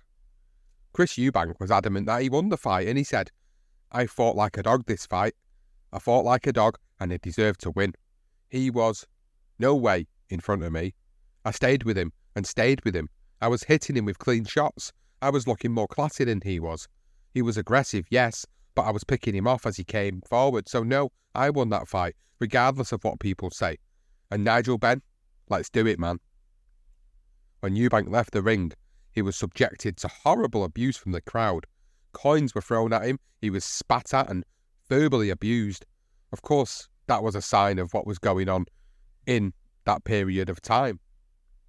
This concluded Eubank's career as a middleweight with a 28-0 record, and although he might have been eyeing up a rematch with Benn, his next fight had to be a return with Watson. The first fight was billed by public demand. That was more appropriate for the rematch. The challenger would double his money this time, $200,000, representing the biggest purse of his career, and there would not be much time for either man to rest. The new date for the rematch was September the 21st, 1991, at White Hart Lane, Tottenham Hotspur's football ground. So for now, Nigel Benn was isolated. So we're now going to run through his career from July 1991 to February 1992. And it all began when he stopped a Chris Eubank mutual opponent in Kid Milo in 4 rounds. Then, just like his rival, moved up to the super middleweight division where he outpointed American Lindsey Morgan and knocked out Hector at Abel Lescano and Dan Sherry, both in 3 rounds. Obviously, Dan Sherry was the same fella that fought Eubank as well. Nigel was still dangerous at this weight, and he carried that damaging punching power in the higher weight limit. He had also refined his fight strategy and adopted a more considered approach. The Eubank rematch looked like it was going to happen in 1992, but Nigel believes he was ducked by Chris at that time. He would fight his way into the #1 contention for the WBO super middleweight title, but we will come to that in a bit. In one of Benn's worst performances, he won a wafer-thin points decision against South African Tulanli Malinga when referee Paul Thomas, who was the only scorer of the fight, actually scored it 98 to 97.5 in favour of Benn. Half a point he won it by. His dad agreed that he'd got away with one, but it didn't matter. A win had landed him a position to fight for the WBC super middleweight title against a champion who was Mario Galvano in Marino, Italy on October the 3rd, 1992. Now, during this period, Benn's demeanour was different. The black trunks had gone and had been replaced with a bright blue. But it was his exploits outside of the ring that was making the newspapers and not what he was doing inside of the ring. This was the beginning of the 90s rave era as well, and Nigel was eager to get involved for the love of the music. So when not training, Ben would be seen in the clubs, often in charge of the music, so he was being a bit of a DJ as well. A story doing the rounds at the time was that Ben would get off the podium and circulate with the ravers and start shadowboxing in order to test just how intoxicated the dancers were. There was press speculation that he was one of the ravers too, a charge he denied throughout his career. Ben was knocking around with friends that took illegal substances during these rave nights, and he said, "I can't stop them or hate them for doing it, but I can stop them doing it around me. I've been offered every kind of drug, but I will never take them. Drugs are everywhere. 6 years ago, I was at the Berkeley Square Ball, which is very la-di-da, and this guy asked me if I wanted a toot, as in cocaine. I asked, what the hell's a toot? I go to clubs to give people music they can dance to. If they want to do drugs, fine. Just don't try to involve me." Years later, Ben admitted, "I never ever done cocaine. Just ecstasy. I wasn't really a drinker. I can't drink brandy or things like that. One of my friends gave me this little ecstasy tablet and I was hooked. I was really depressed and I took it and it really changed my life." He can't remember exactly when that first hit was, but it was during this period when he was without a world title and still hunting a rematch with Eubank.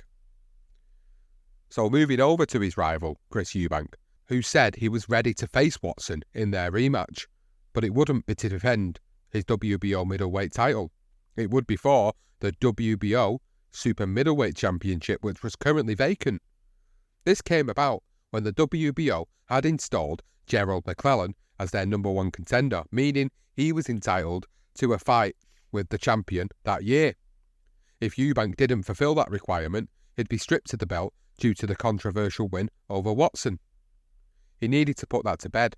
Plus, it was probably the right time to move up, as making weight was becoming even more difficult.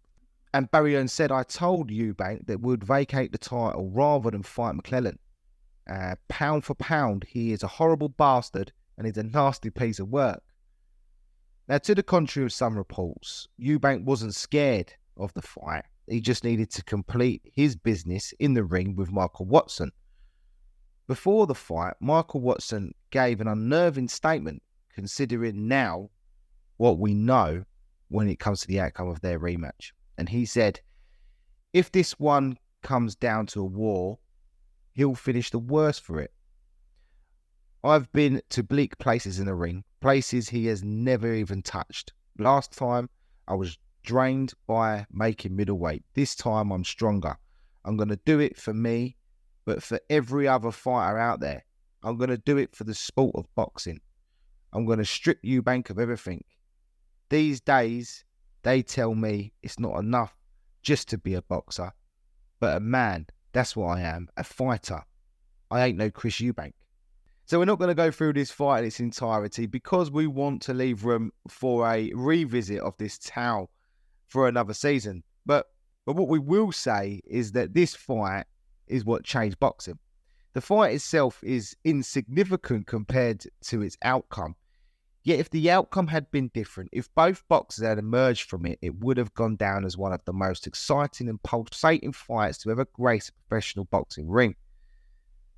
We're going to jump straight to the 11th round, as Eubank was putting Watson under severe pressure for the first time in the fight. He was unable to take advantage, and Watson, after soaking up a desperate attack, dropped Eubank to the canvas with a short right hand. At this point, all three judges had Watson in front until the last 10 seconds of that round. Eubank was exhausted, but he got up, steadied his feet and went looking for Watson. Eubank threw an uppercut which sent Watson crashing backwards into the ropes for a knockdown. The bell rang as Watson rose, looking in no state to continue, but he stumbled back to his corner into the arms of trainer Jimmy Tibbs. Eubank, also looking in bad shape, stumbled back to Ronnie Davies in his corner. 60 seconds of break, and then the last round, as 12 million people watched on in their living rooms. Watson insists, "I told Jimmy, I'm fine." But he wasn't fine. In hindsight, it's probably easy to say it, but he appeared concussed and in no condition to continue. Even still, he was sent out to fight the last 3 minutes. After taking a barrage of punches from Eubank, the fight was stopped early in the 12th by the referee Roy Francis, who declared, "That's it, son," and stopped the fight. Watson gave Eubank a haunting look, like Michael knew not only the fight was over, but his boxing career and possibly his life would be over for good. Then confusion. Watson is in the corner, in Tim Westwood's arms. Then he slips, he slides, he drops. Somebody then places his head on the doctor's briefcase, and panic ensues. He is hurt. Eubank is trapped silently in his corner. His cousin, Bobby Joe Edwards, on one side, and Guy Williamson on the other side. The minutes are precious, and they quickly sense the fear in the opposite corner. Watson is now flat on the canvas. Michael is then carried out of the ring on a stretcher and rushed to hospital. But his team are told the hospital had no specialist brain unit, so told them to take him to another hospital. He arrives at North Middlesex Hospital, where Michael is given life-saving surgery in the early hours of the morning and deemed in a critical state hours later. So Michael Watson wrote in his book, 5 minutes after that fight was stopped, I started to die in the ring. It's that simple.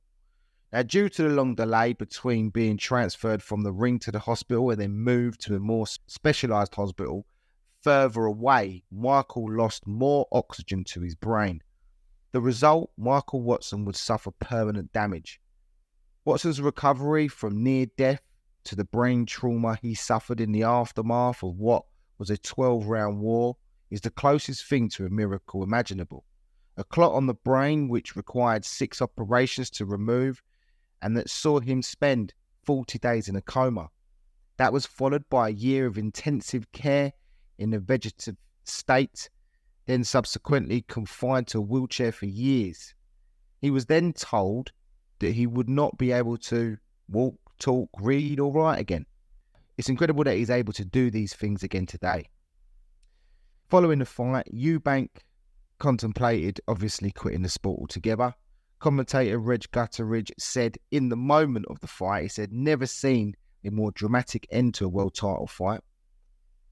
Eubank reflected on the aftermath. He said, I lost my finishing instinct in the ring. I couldn't finish fights anymore. However, I needed to work, and so I carried on, and I won most of my fights on decisions. And I blame myself. After all, it was me that threw the punch. Years later, during Piers Morgan's life stories on ITV, when Eubank was interviewed about his life story, and obviously on that night, and he broke down saying, I can't tell you how sorry I am. It's the only regret in my career. Well, Michael Watson was sitting in the audience that night and he declared, I love you, Chris. Let's move on. We are both warriors. We are real. God bless you, Chris. This could have happened to anyone. It was a sheer accident. Eubank did fight on, but he didn't make the first defence of his WBO super middleweight title until 6 months later. A quick return these days, but not for Eubank, who had been fighting every 2 or 3 months, sometimes on the same month as he had done in 1990. He took a split decision against Thelani Malinga in February of 1992. He knocked out John Jarvis in 3 rounds in April, and then outpointed Rod Essett and Tony Thornton in June and September respectively, retaining his WBO super middleweight title 4 times. So moving back to Nigel now, who decided a change in trainers was needed, and he brought in Jimmy Tibbs, who had trained other champions in Lloyd Honeyghan, Jim Watt, Charlie Magri, and Michael Watson, who was now, of course, retired from the sport following the injuries he had suffered in the ring against Eubank. Initially, it looked like a Eubank fight was on the cards after the champ was warned that he would have his title stripped if he didn't fight the #1 contender, who was Nigel Benn. But Eubank said, the only thing I have to do is stay black and die. Nigel's response was, smart-ass comment. He called himself simply the best, but I reckoned he was simply a pest. Ben moved his training from Miami to Tenerife and prepared himself for a different world title shot against the WBC champion, the Italian Mauro Galvano. Ben trained hard, knowing he had a chance to make history and be the only boxer this century to win 2 world titles outside Britain. It was a turbulent entrance, and the Italian fans disliked Ben because of the colour of his skin. They booed him, spat at him, and showered him with coins while he made his way to the ring. Ben didn't let it affect him. He split Galvano's eye in the third round with a punch, and it was determined that Galvano was in no fit state to continue. Yeah, the Italian's corner tried to say that it was a headbutt. It wasn't. But after a controversial dispute at ringside over the official result, Nigel Benn was declared the winner and became a two-time world champion, winning the title by a technical decision in the third round.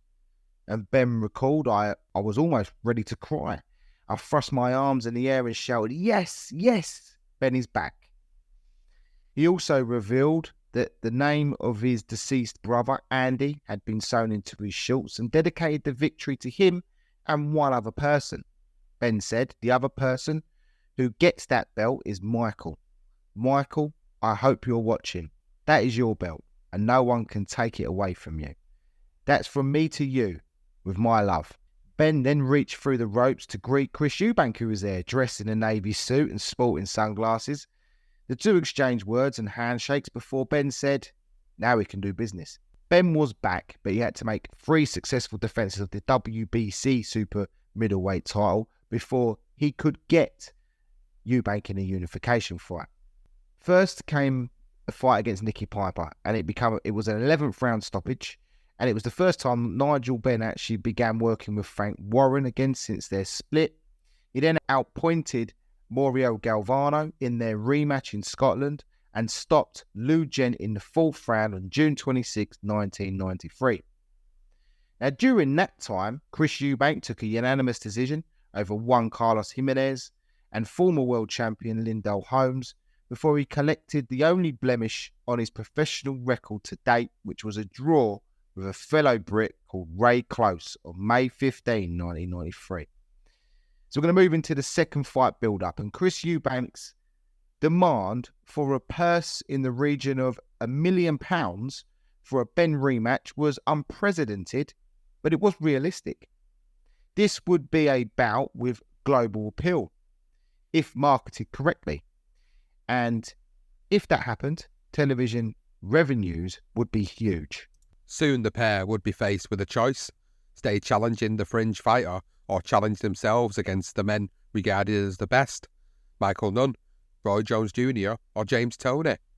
It suited all parties to keep things domestic, but someone on the other side of the pond begun to pay attention. That was a certain Mr. Slippery, Don King. He had struck up a relationship with Frank Warren, who had spent much of the early 90s recovering from being shot and then rebuilding his promotional empire. For now, King was the gateway for Hearn into the American market. The fight would probably be held at a football stadium, with Wembley the obvious stage for 2 boxers based in the South. But getting the money was still an issue. Hearn had already agreed to pay both fighters £1 million, a significant amount given that Britain was in the middle of a recession.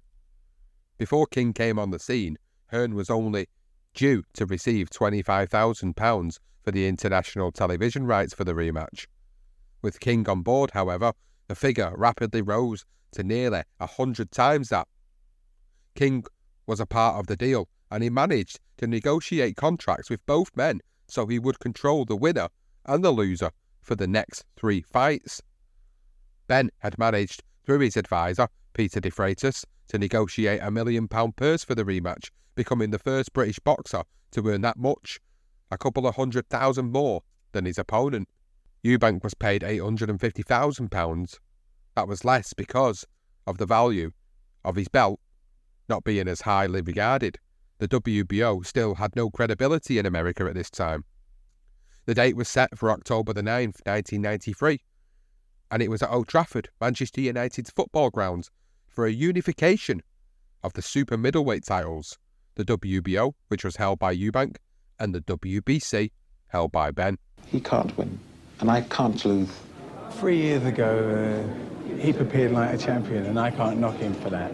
He went out there, he prepared for a champion, but this time, I prepared like a champion, a true champion, and you will see. So the fight itself was billed as Judgment Day, which reflected the nature of their rivalry, and it also mimicked the subtitle of one of the most popular films in recent times, the second of the Terminator films. So Ben hid himself away from the limelight in Tenerife and trained like a man possessed, adamant on revenge, while Chris was the complete opposite, holding public training sessions and enjoying the press's attention. The fight game in Britain was booming at this point. Just a week prior to the fight, WBC heavyweight champion Lennox Lewis defended his title against the darling of the country, Frank Bruno, in the first ever all-British world title fight in the heavyweight division. This fight was agreed to be broadcast just after 10 p.m. so that the TV audiences in the USA could watch. The fight would be screened on ITV, who devoted nearly 3 hours of their coverage of the Benn Eubank rematch, with an audience of over 16 million tuning in. The terrestrial channel paid 1.5 million quid to secure the rights to broadcast the fight live in the UK. It was reported that Ben had paid the WBC sanctioning fee of £10,000, so the bout would remain a unification showdown. So otherwise, if he didn't do that, they wouldn't have had a unification fight. It shouldn't have really come from Ben's pocket. It's crazy. The likes of Barry Hearn and Don King must have been slightly concerned about making two London-born middleweights, as we said, scrap it out 200 miles away from the nation's capital. But in 1993, Old Trafford held around 45,000, and by the night of the fight, over 40,000 tickets had been sold, with terrace tickets actually going for a reasonable price, 25 quid. ITV recorded a preview program for the fight with both boxers brought together in the studio to be interviewed by Jonathan Ross. He conducted the interviews with both men, asking them why they didn't like each other. Eubank said he did not dislike the fellow champion, but he then said, "Nigel, you're not the man you portray yourself to be. I always said you were a fraud, and I don't mean to be impolite." Ben told Jonathan Ross, "Chris has beaten me, and I respect him as a boxer. He punches hard, and I respect him. As a person, I don't like the way he conducts himself." At no time was there any chance of a dust-up on set. At one point, when answering a question about how hard Ben punched, Eubank reeled off a series of stats about his opponent. After a moment, Ben got up from his chair and walked over to Eubank, who stood up to meet him. But Ben just put some money in his hand, as if to say thank you. The two then actually smiled. After a few more questions, Ross interviewed both men separately. At the end of the show, Ben and Eubank were encouraged to shake hands, which they did. Now, there was speculation that with 28 hours between the weigh-in, the previous day, and the fight, Eubank might have added nearly 14 pounds after scaling 12 stone. That's 168 pounds, in accordance with the super middleweight limit. Ben had weighed in at 11 stone 13 pounds, and some of that could be accounted for by the thick gold chains he wore around his neck. At the final press conference, Ben said nothing because he didn't show up. The 42,000 who crammed into the stadium to witness the fight were dwarfed by the estimated 16.5 million who watched on ITV, and watched by a reported 500 million people around the world.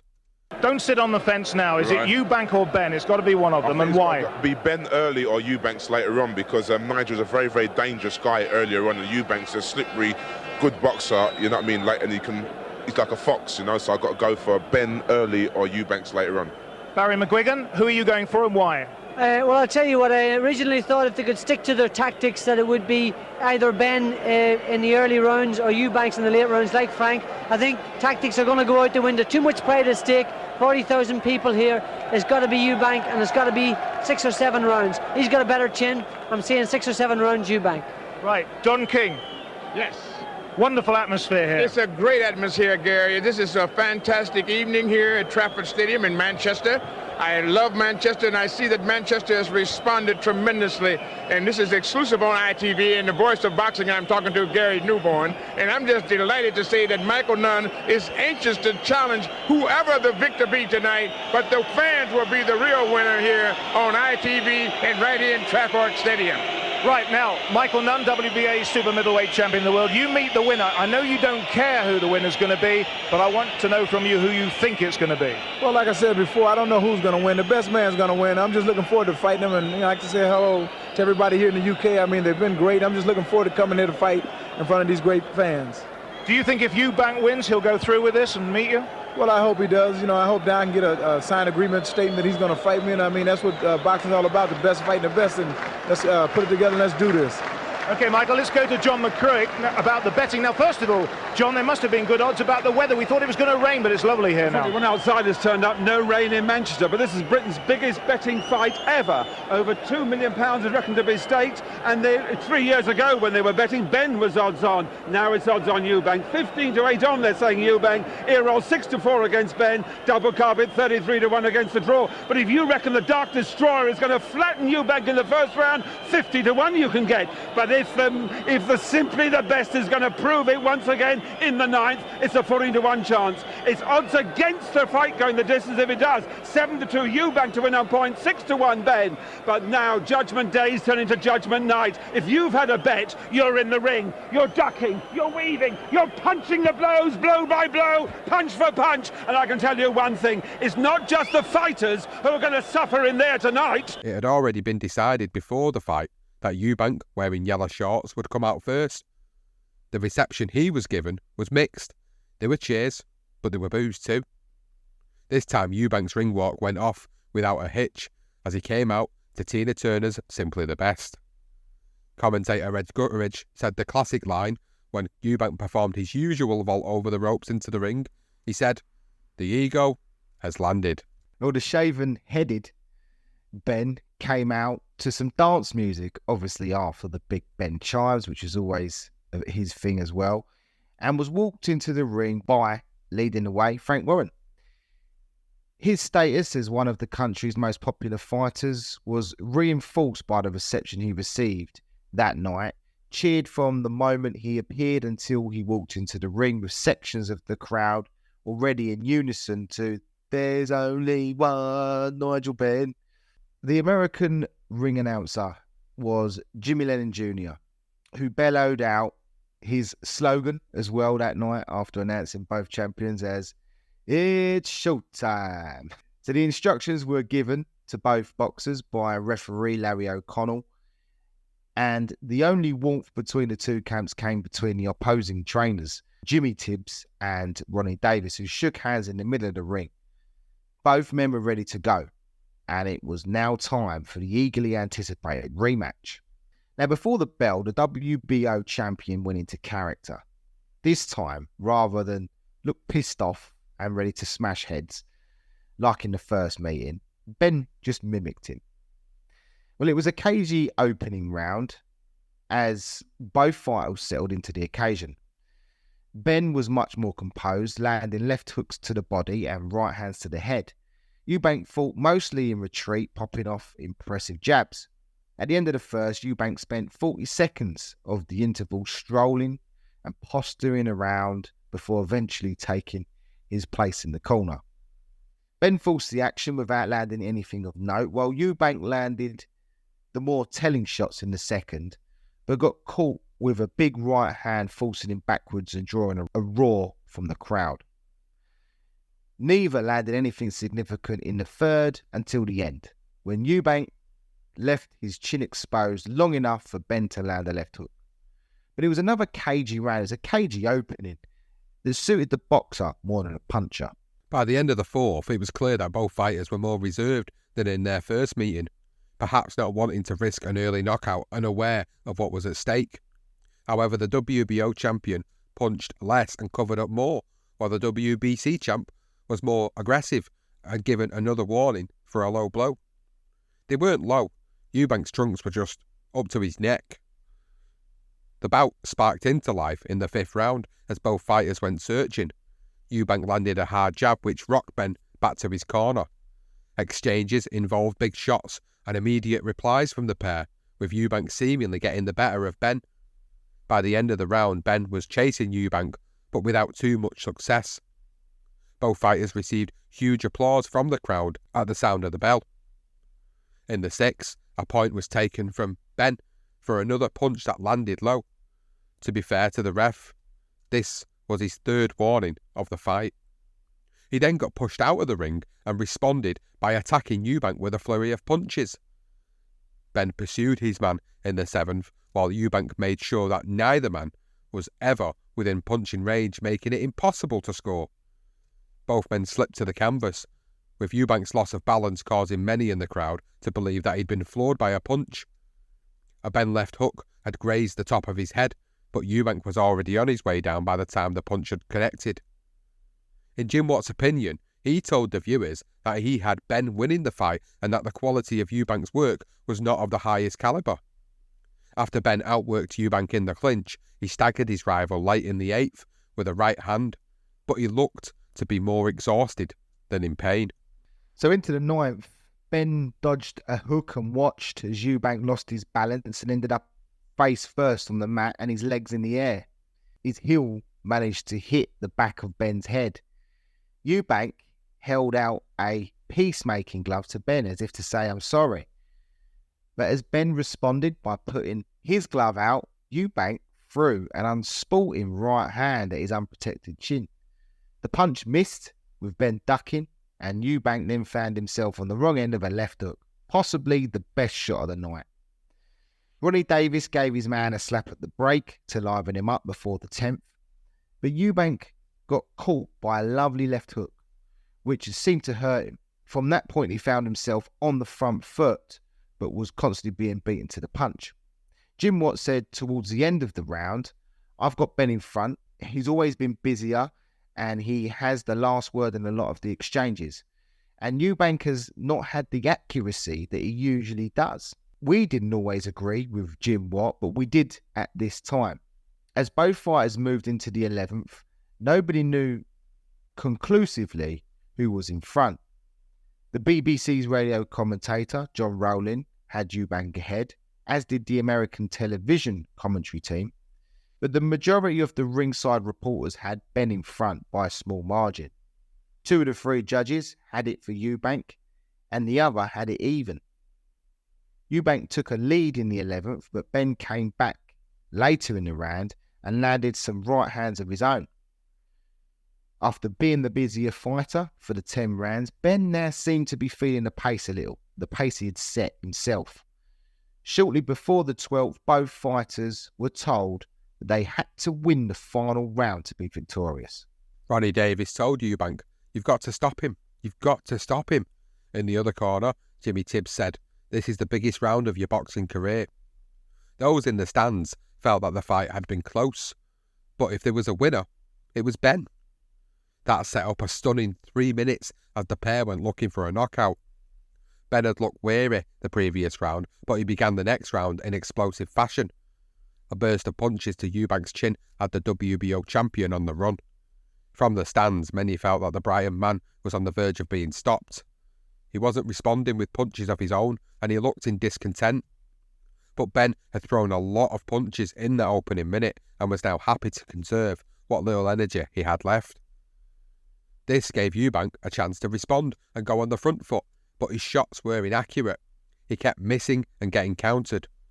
With a minute left of the fight, Eubank hurt Benn with an uppercut and then threw everything at him in an attempt to end the fight. But just as it had been throughout finding the follow-up punches, they were beyond him. Rarely had he ever missed as much as he did on this night. At the final bell, both men celebrated, but it was the reaction of the 2 corners that spoke volumes. Jimmy Tibbs, Chief Second, Dean Powell, and Benn looked triumphant, whereas Ronnie Davis, Perez, and Barry Hearn seemed less so. While everyone waited in Old Trafford, viewers got to see the opinions of those at ringside. Michael Nunn was due to fight the winner, so refused to pick either man. Don King boasted that the fans won. So it was left to Barry Hearn to give his opinion. He said, "I've never seen a fight as close. If I'm going to go for anything, I'm going to go with the draw. That's my honest opinion. I can't divide these 2. Barry McGuigan also had it a draw, having given Eubank both the last 2 rounds. Jim Watt had given the fight to Benn, despite also giving the last 2 rounds to Eubank, while Reg Gutteridge believed the WBC champion had already been ticked off. that the victory was his as he went to each side of the ring and celebrated with the fans. Eubank pursued his foe for the customary post-fight hug, which he finally got after a lot of posing from Ben. After almost exactly 4 minutes, the scores were revealed by Jimmy Lennon Jr., who 29 days earlier had told a packed crowd in Texas that Julio Cesar Chavez and Pernell Whitaker had drawn. So do check out our Legendary Nights episode for details on that fight from this season. So Lennon Jr. announced, judge at ringside Harry Gibbs scores the bout 115-113 to Chris Eubank. Judge at ringside Carol Castellano scores the bout 114-113 Nigel Benn. At this point, Ben and Eubank stood opposite each other. Reg Gutteridge told the nation that this looked like it's going to be a draw. Lennon Jr. continued, and judge at ringside Chuck Hassett scores the bout 114-114 even, a draw. The bout is even, a draw. There's a smidgen of booze that rang at ringside. Ben slammed down his right glove on Eubanks and then marched around the ring before storming out. He later admitted to being genuinely mad with the result, but then he said, I've seen worse decisions than that in boxing. As long as I've got that belt around my waist and £1 million in the bank, I'm happy. Right, first of all, Chris, did you agree it was a draw? It was close. I thought I would have nicked it on the boxing, the more boxing. He was punching hard. He was scoring with shots. He's not the man I thought. I thought I would knock him out. I thought his resilience would go, but what a good fighter he is, and I'm glad to have got the draw. Now we can do it again. We can finally set the record straight. I have to say, if the referee didn't take away a point, Nigel Benn would be double champion now. He hit me low about 4 times. In the later rounds, he hit me with a low blow. Just after the referee took away a point, he hit me again. It's all to do with fair play. It's all in the game. It's a draw. We do it again. We earn the money, and hopefully Nigel can be reasonable and behave like a gentleman instead of hyping the fight. We had a brilliant crowd here tonight, a full house. I really enjoyed playing to this type of crowd, and I'm pleased basically to keep my unbeaten record, to keep my WBO World Championship, and I'm pleased that we'll probably get it on again in next summer or something. Were you relieved to get a draw? They looked a bit desperate towards the end of you going flat out to stop him. Oh yeah, it was a close fight. I knew it was close. Nigel wasn't playing. He was hitting hard. He was. I basically didn't box. I thought I would have boxed more, but I didn't. Such is life. Still a good performance from my half. Good performance from his half, and I haven't got any complaints with the draw. It was a close fight. He hit me with some good shots. I hit him with some good shots, and such is life. On the ring apron, Eubank was asked about his opinion, and he said it was close. I thought I might have nicked it on the boxing. He was punching hard. He was scoring with shots. He's not the man I thought. I thought I would knock him out. I thought his resilience would go. What a good fighter he is. I'm glad to have got the draw, and now we can do it again. 20 years later, speaking on ITV, Eubank was a little bit more honest about his assessment, and he said, even though he hit me low and lost a point, he still did enough to win the fight, and a fighter knows when he's lost. The debate about who had won continued for a few more days, and in some circles still continues today. The majority of ringside reporters gave Ben the nod, but by no more than a point. One such journalist was John Roeder of The Guardian, who, while siding with the WBC champion, added a caution and said, Ben was the more aggressive and more varied fighter, and he took the points on my card because he was catching so many of Eubank's shots, and Eubank never matched his work rate. Eubank, though, could be the smarter man, and the silkiness in the way he moved from point to point suggested in the first half dozen rounds that he was just too well equipped for Ben. In The Independent, Ken Jones gave it to Eubank by that 1 point margin, awarding him both the last 2 rounds, and he wrote, there was none of the ferocity that marked their first meeting in Birmingham 3 years ago, the impression being that both have improved enough since then to expose each other's limitations. Becoming less reckless, Ben is better able to pace a contest, but still punches off balance and often miss badly, as did Eubank. There had been plenty of people who believed the drawn outcome was the right result, which facilitated a third fight.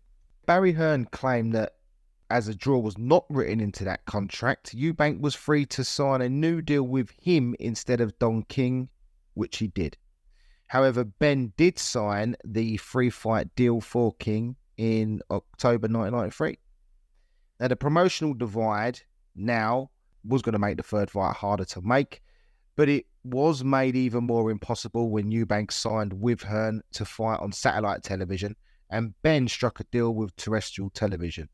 He would obviously end up on Sky 2, like pretty much all the boxers did, but only in the final stages of his professional career. On top of that, the appetite for a rubber match disappeared. People had waited too long for the rematch, and the rematch weren't that great. It was nowhere near the first, and they just weren't interested anymore. So Chris fought on for another 5 years as a professional, making 6 successful defences of his WBO super middleweight title before losing it to Steve Collins in 1995, the first defeat of his career. They had a rematch later in the year. It was the same outcome, but a split decision victory for Collins, not the unanimous one he had in the first fight. The Irishman then vacated the WBO title, leaving it vacant for Eubank to try and regain it, but he lost it to the wide decision to the young Welshman who floored him in the first round, Joe Kozagi. Obviously goes on unbeaten record. Eubank moved up to cruiserweight for 2 challenges at the WBO version in 1998, losing both to Cole Thompson, the first by decision, the second by retirement in the 9th round. Chris Eubank finished his boxing career with a record of 45 wins, 23 by way of knockout, 5 defeats and 2 draws. Moving over to Nigel Benn, who made a further 5 defences of the WBC super middleweight title, but the most notable, memorable, was against the mini Mike Tyson, Gerald McClellan. Just like what had happened with Michael Watson after his rematch with Eubank, McClellan collapsed in his corner post-fight and was rushed to hospital where a blood clot was discovered on his brain. To this day, McClellan has short-term memory problems, is almost completely blind, partially deaf, and uses a wheelchair. Now, although he has regained some movement and some of his hearing since 1995, having been 80% deaf, and he can now walk with a cane. Do go back and listen to that Legendary Nights episode, The Tale of Ben vs McClellan, from one of our earlier seasons. Ben then went on to lose his super middleweight title to Falani Malinga in 1996, but tried in vain to collect the WBO version from Steve Collins on 2 occasions. The Irishman stopped him in the 4th round of their first meeting, and Ben was forced to retire in his corner after 6 rounds in the rematch. Nigel Benn then finished his career with a record of 42 wins, 35 by knockout, 5 defeats and 1 solitary draw. The tale between these two didn't end in Manchester. There was a Eubank-Benn 3. It happened 10 years after the famous Old Trafford rematch, when Channel 5 got them back competing in a programme titled Gladiator, Ben vs Eubank. The rivals had one final chance in retirement to fight during the television documentary. Taking place in Rome, the rivals competed in a series of challenges, culminating in a Roman-style fight with ancient swords and shields involved. Unsurprisingly, the wearing rivals took to the task a bit too seriously. Ben had understood what the programme would entail and trained ahead of filming, winning the first endurance challenge, while Eubank was taken aback by the physicality of the challenges.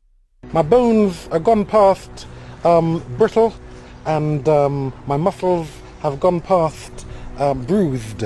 I'm getting the buzz for this. Hey, here now. Hey, you know what? Ron, let's bring some gloves tomorrow. We'll have just a little session. No, we don't even have to bring gloves. Well, we really don't have to. Them days of boxing are over. We don't have to bring gloves. Yeah, they're never going to allow it. Who ain't going to allow it? Wait, no, but like my owner, then your keeper? We have an objective here to achieve, we do have an objective, which is to get into that arena and be kind of scar-freed. So if we use bare fists, we're going to get cut up, because I'm going to hurt you, Nigel, and you're going to hurt me, and you're going to hurt me, and I know that. So with gloves, if we can find some 16, 18 ounce gloves, we can have a little, we can get into this. You know? You know, I'm up for everything. I always have. I know you. Yeah, I know you're up for it. And me, I'm giving too much away here because now I'm coming into this now. Good. My energies are just kicking up now. Yeah, mine's already been in there about 2 months ago. 2 months, huh? Yeah. Well, I suppose that's a... What? You want some? We're here to train.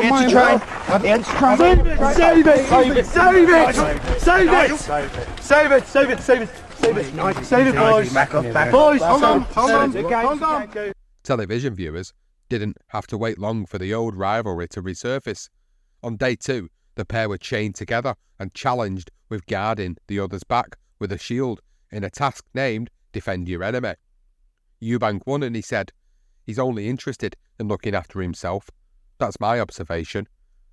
Adding further tension, he suggested that they should introduce boxing gloves and have a little session. It was brilliant. I watched it as well. It's fantastic. Unsurprisingly, Ben responded by pushing his rival, sparking an angry scene, and the pair was separated by their trainers. The challenges continued, with Eubank winning a spear throwing task, but Ben proved the fitter, winning 2 others. The show was built around a 3-round fight in a Roman amphitheatre. Firstly, the pair met with swords and shields. In the second round, they had a mace, and the third was a Greco-Roman wrestling contest. Now, Ben was up for the challenge and said, I'm going for the neck, the jugular, all the vital parts. Eubank was visibly shocked and suffered a cut near his eye and on the lip in the opening round, and he said, he's not a pussycat in there playing games. Look at me. It's not fake blood. Well, Ben continued his onslaught in the second round and hit his rival with a blunted mace, dropping him to the ground. Despite Eubank smacking him on the head in response, that would be the last of the battle.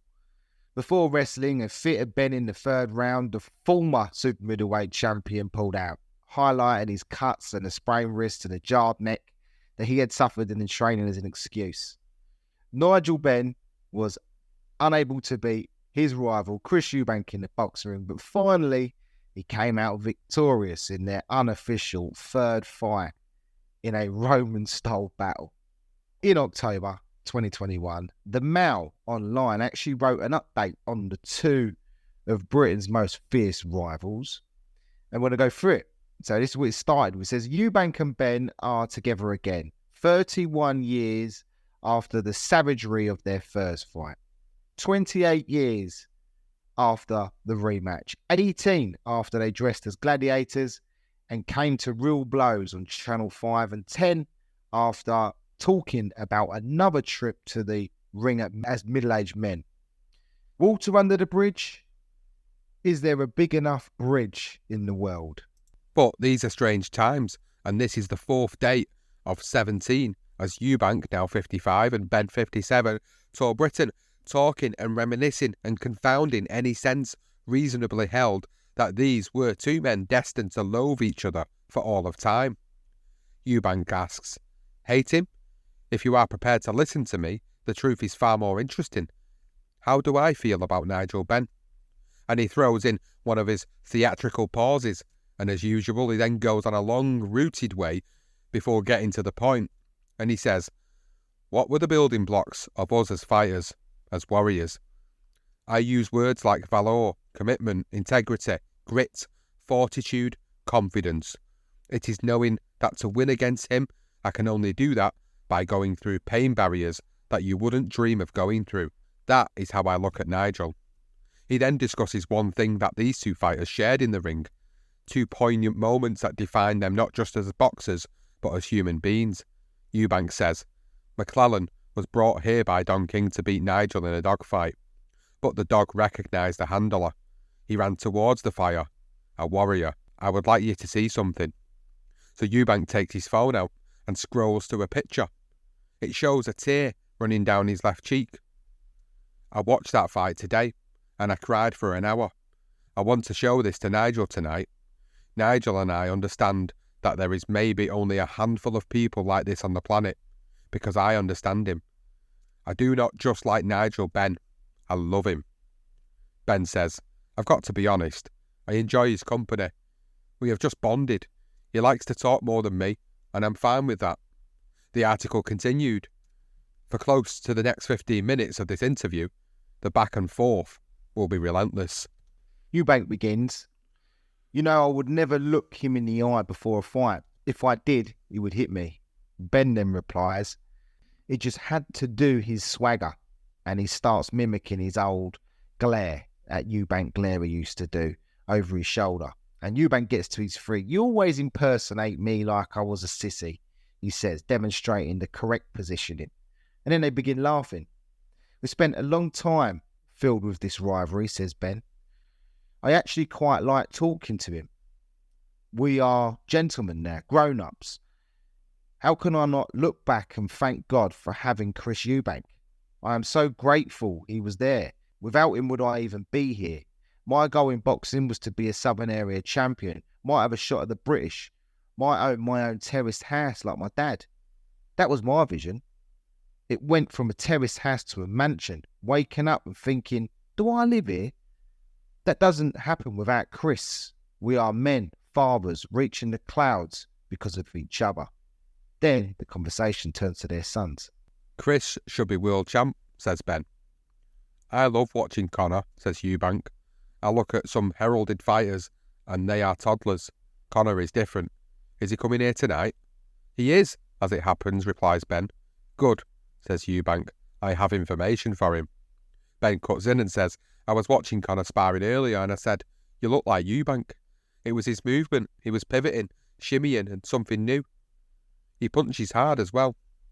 Eubank jumps back into the conversation. He says, so did his father. Very few fighters have that ability to take someone out in one like you could. I know what your dynamite feels like. So lastly, we come to that failed fight between their own sons, Conor Benn and Chris Eubank Jr., who were scheduled to fight in October 2022. However, after Conor failed a drugs test, it was cancelled, putting an end to the Ben-Eubank rivalry. Or has it? Ben Sr. welcomed a third fight, but Eubank Sr. won't entertain it. They could make £5 million each, but is it not better to have them like this? I think we all agree it's better to have them like this. And what a tale it has been, what a couple of legend. Of course, we can only say thank you to Nigel Benn and Chris Eubank for providing us with so many great memories and so many moments that probably brought a lot of people like us into this sport, Johnston. They did, they certainly did, as I said right at the start of the show. These two were the two that got me into it, although I was one of those that couldn't stand Chris Eubank as times wore on. I'm probably warmed to him a bit like what Nigel has, and it was great to see that and hear that, you know, they're still, you know, they're out there and talking about their fights, and the craziness is the contrast in personalities they have, but yet have, you know, they've got a lot of roots that they both identify with, and I think that's probably part of the reason why they do get on. I mean, they seem to get on quite well. It's been ironic that their sons couldn't quite get it on, but I'm sure they probably will at some point. But I mean, look, the second fight's not great, guys. Unfortunately, they just didn't live up to it. Maybe they were a little bit nervous, a bit cagey. They had a good last round. There's a couple of good rounds. Towards the end of each round probably was the most you're going to get out of that. But I feel that first fight, the animosity between the pair and everything. First fight was absolutely stunning.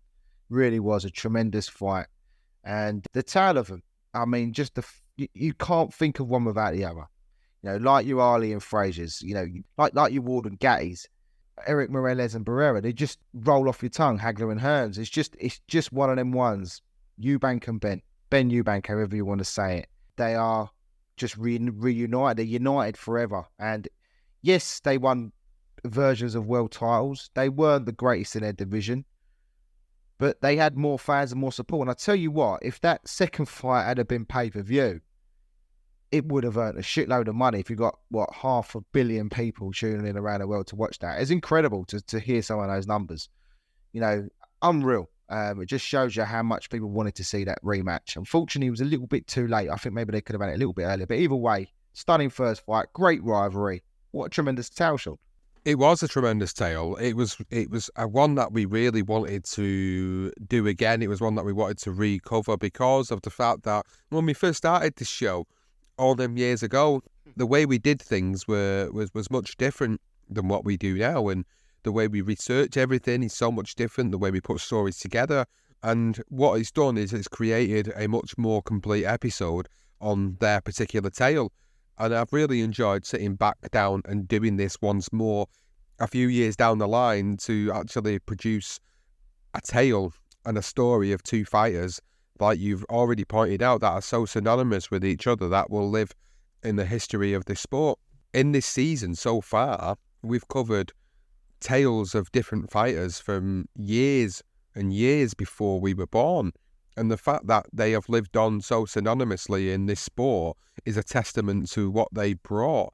And Ben Eubank is no different, because what they've done is they've brought a tale as old as time of just what this sport is all about. It's just down to sheer old-fashioned rivalry between men. And that's what it boils down to. These two just hated each other. They didn't like each other. Eventually, they became friends, which was mad to even think about that they'd ever become any type of friends, given how seething and how vicious this rivalry was back in that time. But it's been great to look back on it, and it's great to reminisce on it. And I hope that everybody listening to this tale, it's been really good for you guys to reminisce on it. And if you've been listening and you're from America or Australia or any other different country that listens to us, I hope we've been able to portray the feelings of excitement and disappointment and all those mixed emotions that you would feel in a fight where it contains two fighters with so contrasting personalities that you're either going to love one of them and hate another, or vice versa. And if you haven't already tuned into this tale, if you've not watched the fights and it's the first time that you're actually hearing about it or listening to this episode, go back and watch it. Go back and watch the interviews on YouTube. Go back and look at the promotional videos for it. It is really good. It does encapsulate what that time was like and that period of time in the sport and in Britain as a whole as well. So I've really enjoyed covering this episode, Johnston. I suppose I'm going to hand this over to you, really just to have, in a nutshell, what you would describe this tale as. Well, like you say, we live through it. So for me, when I watched that first fight, especially back, it brings back memories of my brother with his watching him watch the fight and having that rivalry, that connection that he had with Ben. And although it was probably right, it was perceived wrong at the time that Eubank was sort of like, he was the enemy, he was the pantomime villain, but he was also stamped alongside the establishment, the establishment of the Conservative Party. He was almost like he was put in that category when it was unfair, because he wasn't, he was completely different. If anyone was part of the establishment, if he was going to put anyone there, it'd probably be more Ben, because he was an army boy. But either way, that was the way it was pinned. I was there, I was living it, I was in that time. My mum and dad had been divorced, my brother was living with dad, and we watched the fight in my mum's front room, and yeah, just watching the passion through him. And that's what got me into it. So, sometimes it doesn't even take one specific fight that you witness yourself. Sometimes it's just seeing a fight through somebody else's eyes that can encapsulate you into boxing. And that's pretty much what happened to me. So I was like, what is this about? And why is my brother so hyped from it? And it got me. And then from there, I followed their careers from then on. Completely out of the box, I'm thinking here, but that is the feelings I have with this fight and this tale in particular. So at time, that era, it was very hostile as well. It wasn't the greatest of eras, sort of late 80s, early 90s, with the recession and everything else. It was hard. Sometimes it's just nice to reminisce and look back and think of those happy moments, those happy times, and just a great tale behind it. It's tremendous. Nostalgia is certainly a word I would use to define this tale from my perspective, and I hope that it has brought some nostalgic moments to yourself listening. If you have enjoyed the episode, please do let us know and tweet us on Twitter, or as otherwise known X, at BTR Boxing Pod or at Legend Night Pod. If you are listening on Spotify, leave a comment below. If you are listening on YouTube, please leave a comment below and let us know your moments in time that you can remember about this fight if you've lived through it, and just the nostalgia around it. I think anybody that's of a similar age to us that can remember the fight and the hype around it and everything that surrounded the whole tale between the two of them, it's always really good to hear from you guys, because it's nice to know, like, there's not many people now that can really look at it and go, oh yeah, I remember that fight like it was yesterday, because obviously as time goes on, everybody's aging and things become different and life becomes different. So it's always good to hear from everybody who has lived through this time and understood what the magnitude of this fight was all about. If you've not already followed us on social media, you can follow us at BTR Boxing Pod. We are on every single social media platform out there. You've just got to type it in Google. You'll find us on Facebook, you'll find us on Instagram, find us on TikTok, you can find us on YouTube, you can find us on X as well. So please do go and have a look at the pages and the stuff that we put out on there. If you are on Apple and you are listening to this podcast on there, please don't forget to leave a rating and a review. The final moment of this show goes to the patrons. We want to say thank you to you for supporting us on patreon.com. It is really appreciated, the support that you've given us. It's allowing us to continue this journey. It's allowing us to continue to progress as a podcast network. We hope you've enjoyed early access to this episode and completely an ad-free version of it as well. If you're not a patron and you want to support us in that way and get those benefits of becoming a patron, check us out at patreon.com/BTR Boxing Podcast. Well, that is it for this episode. You've been listening to Season 4, Episode 8 of the Legendary Nights podcast, the tale of Nigel Benn and Chris Eubank on the BTR Boxing Podcast Network.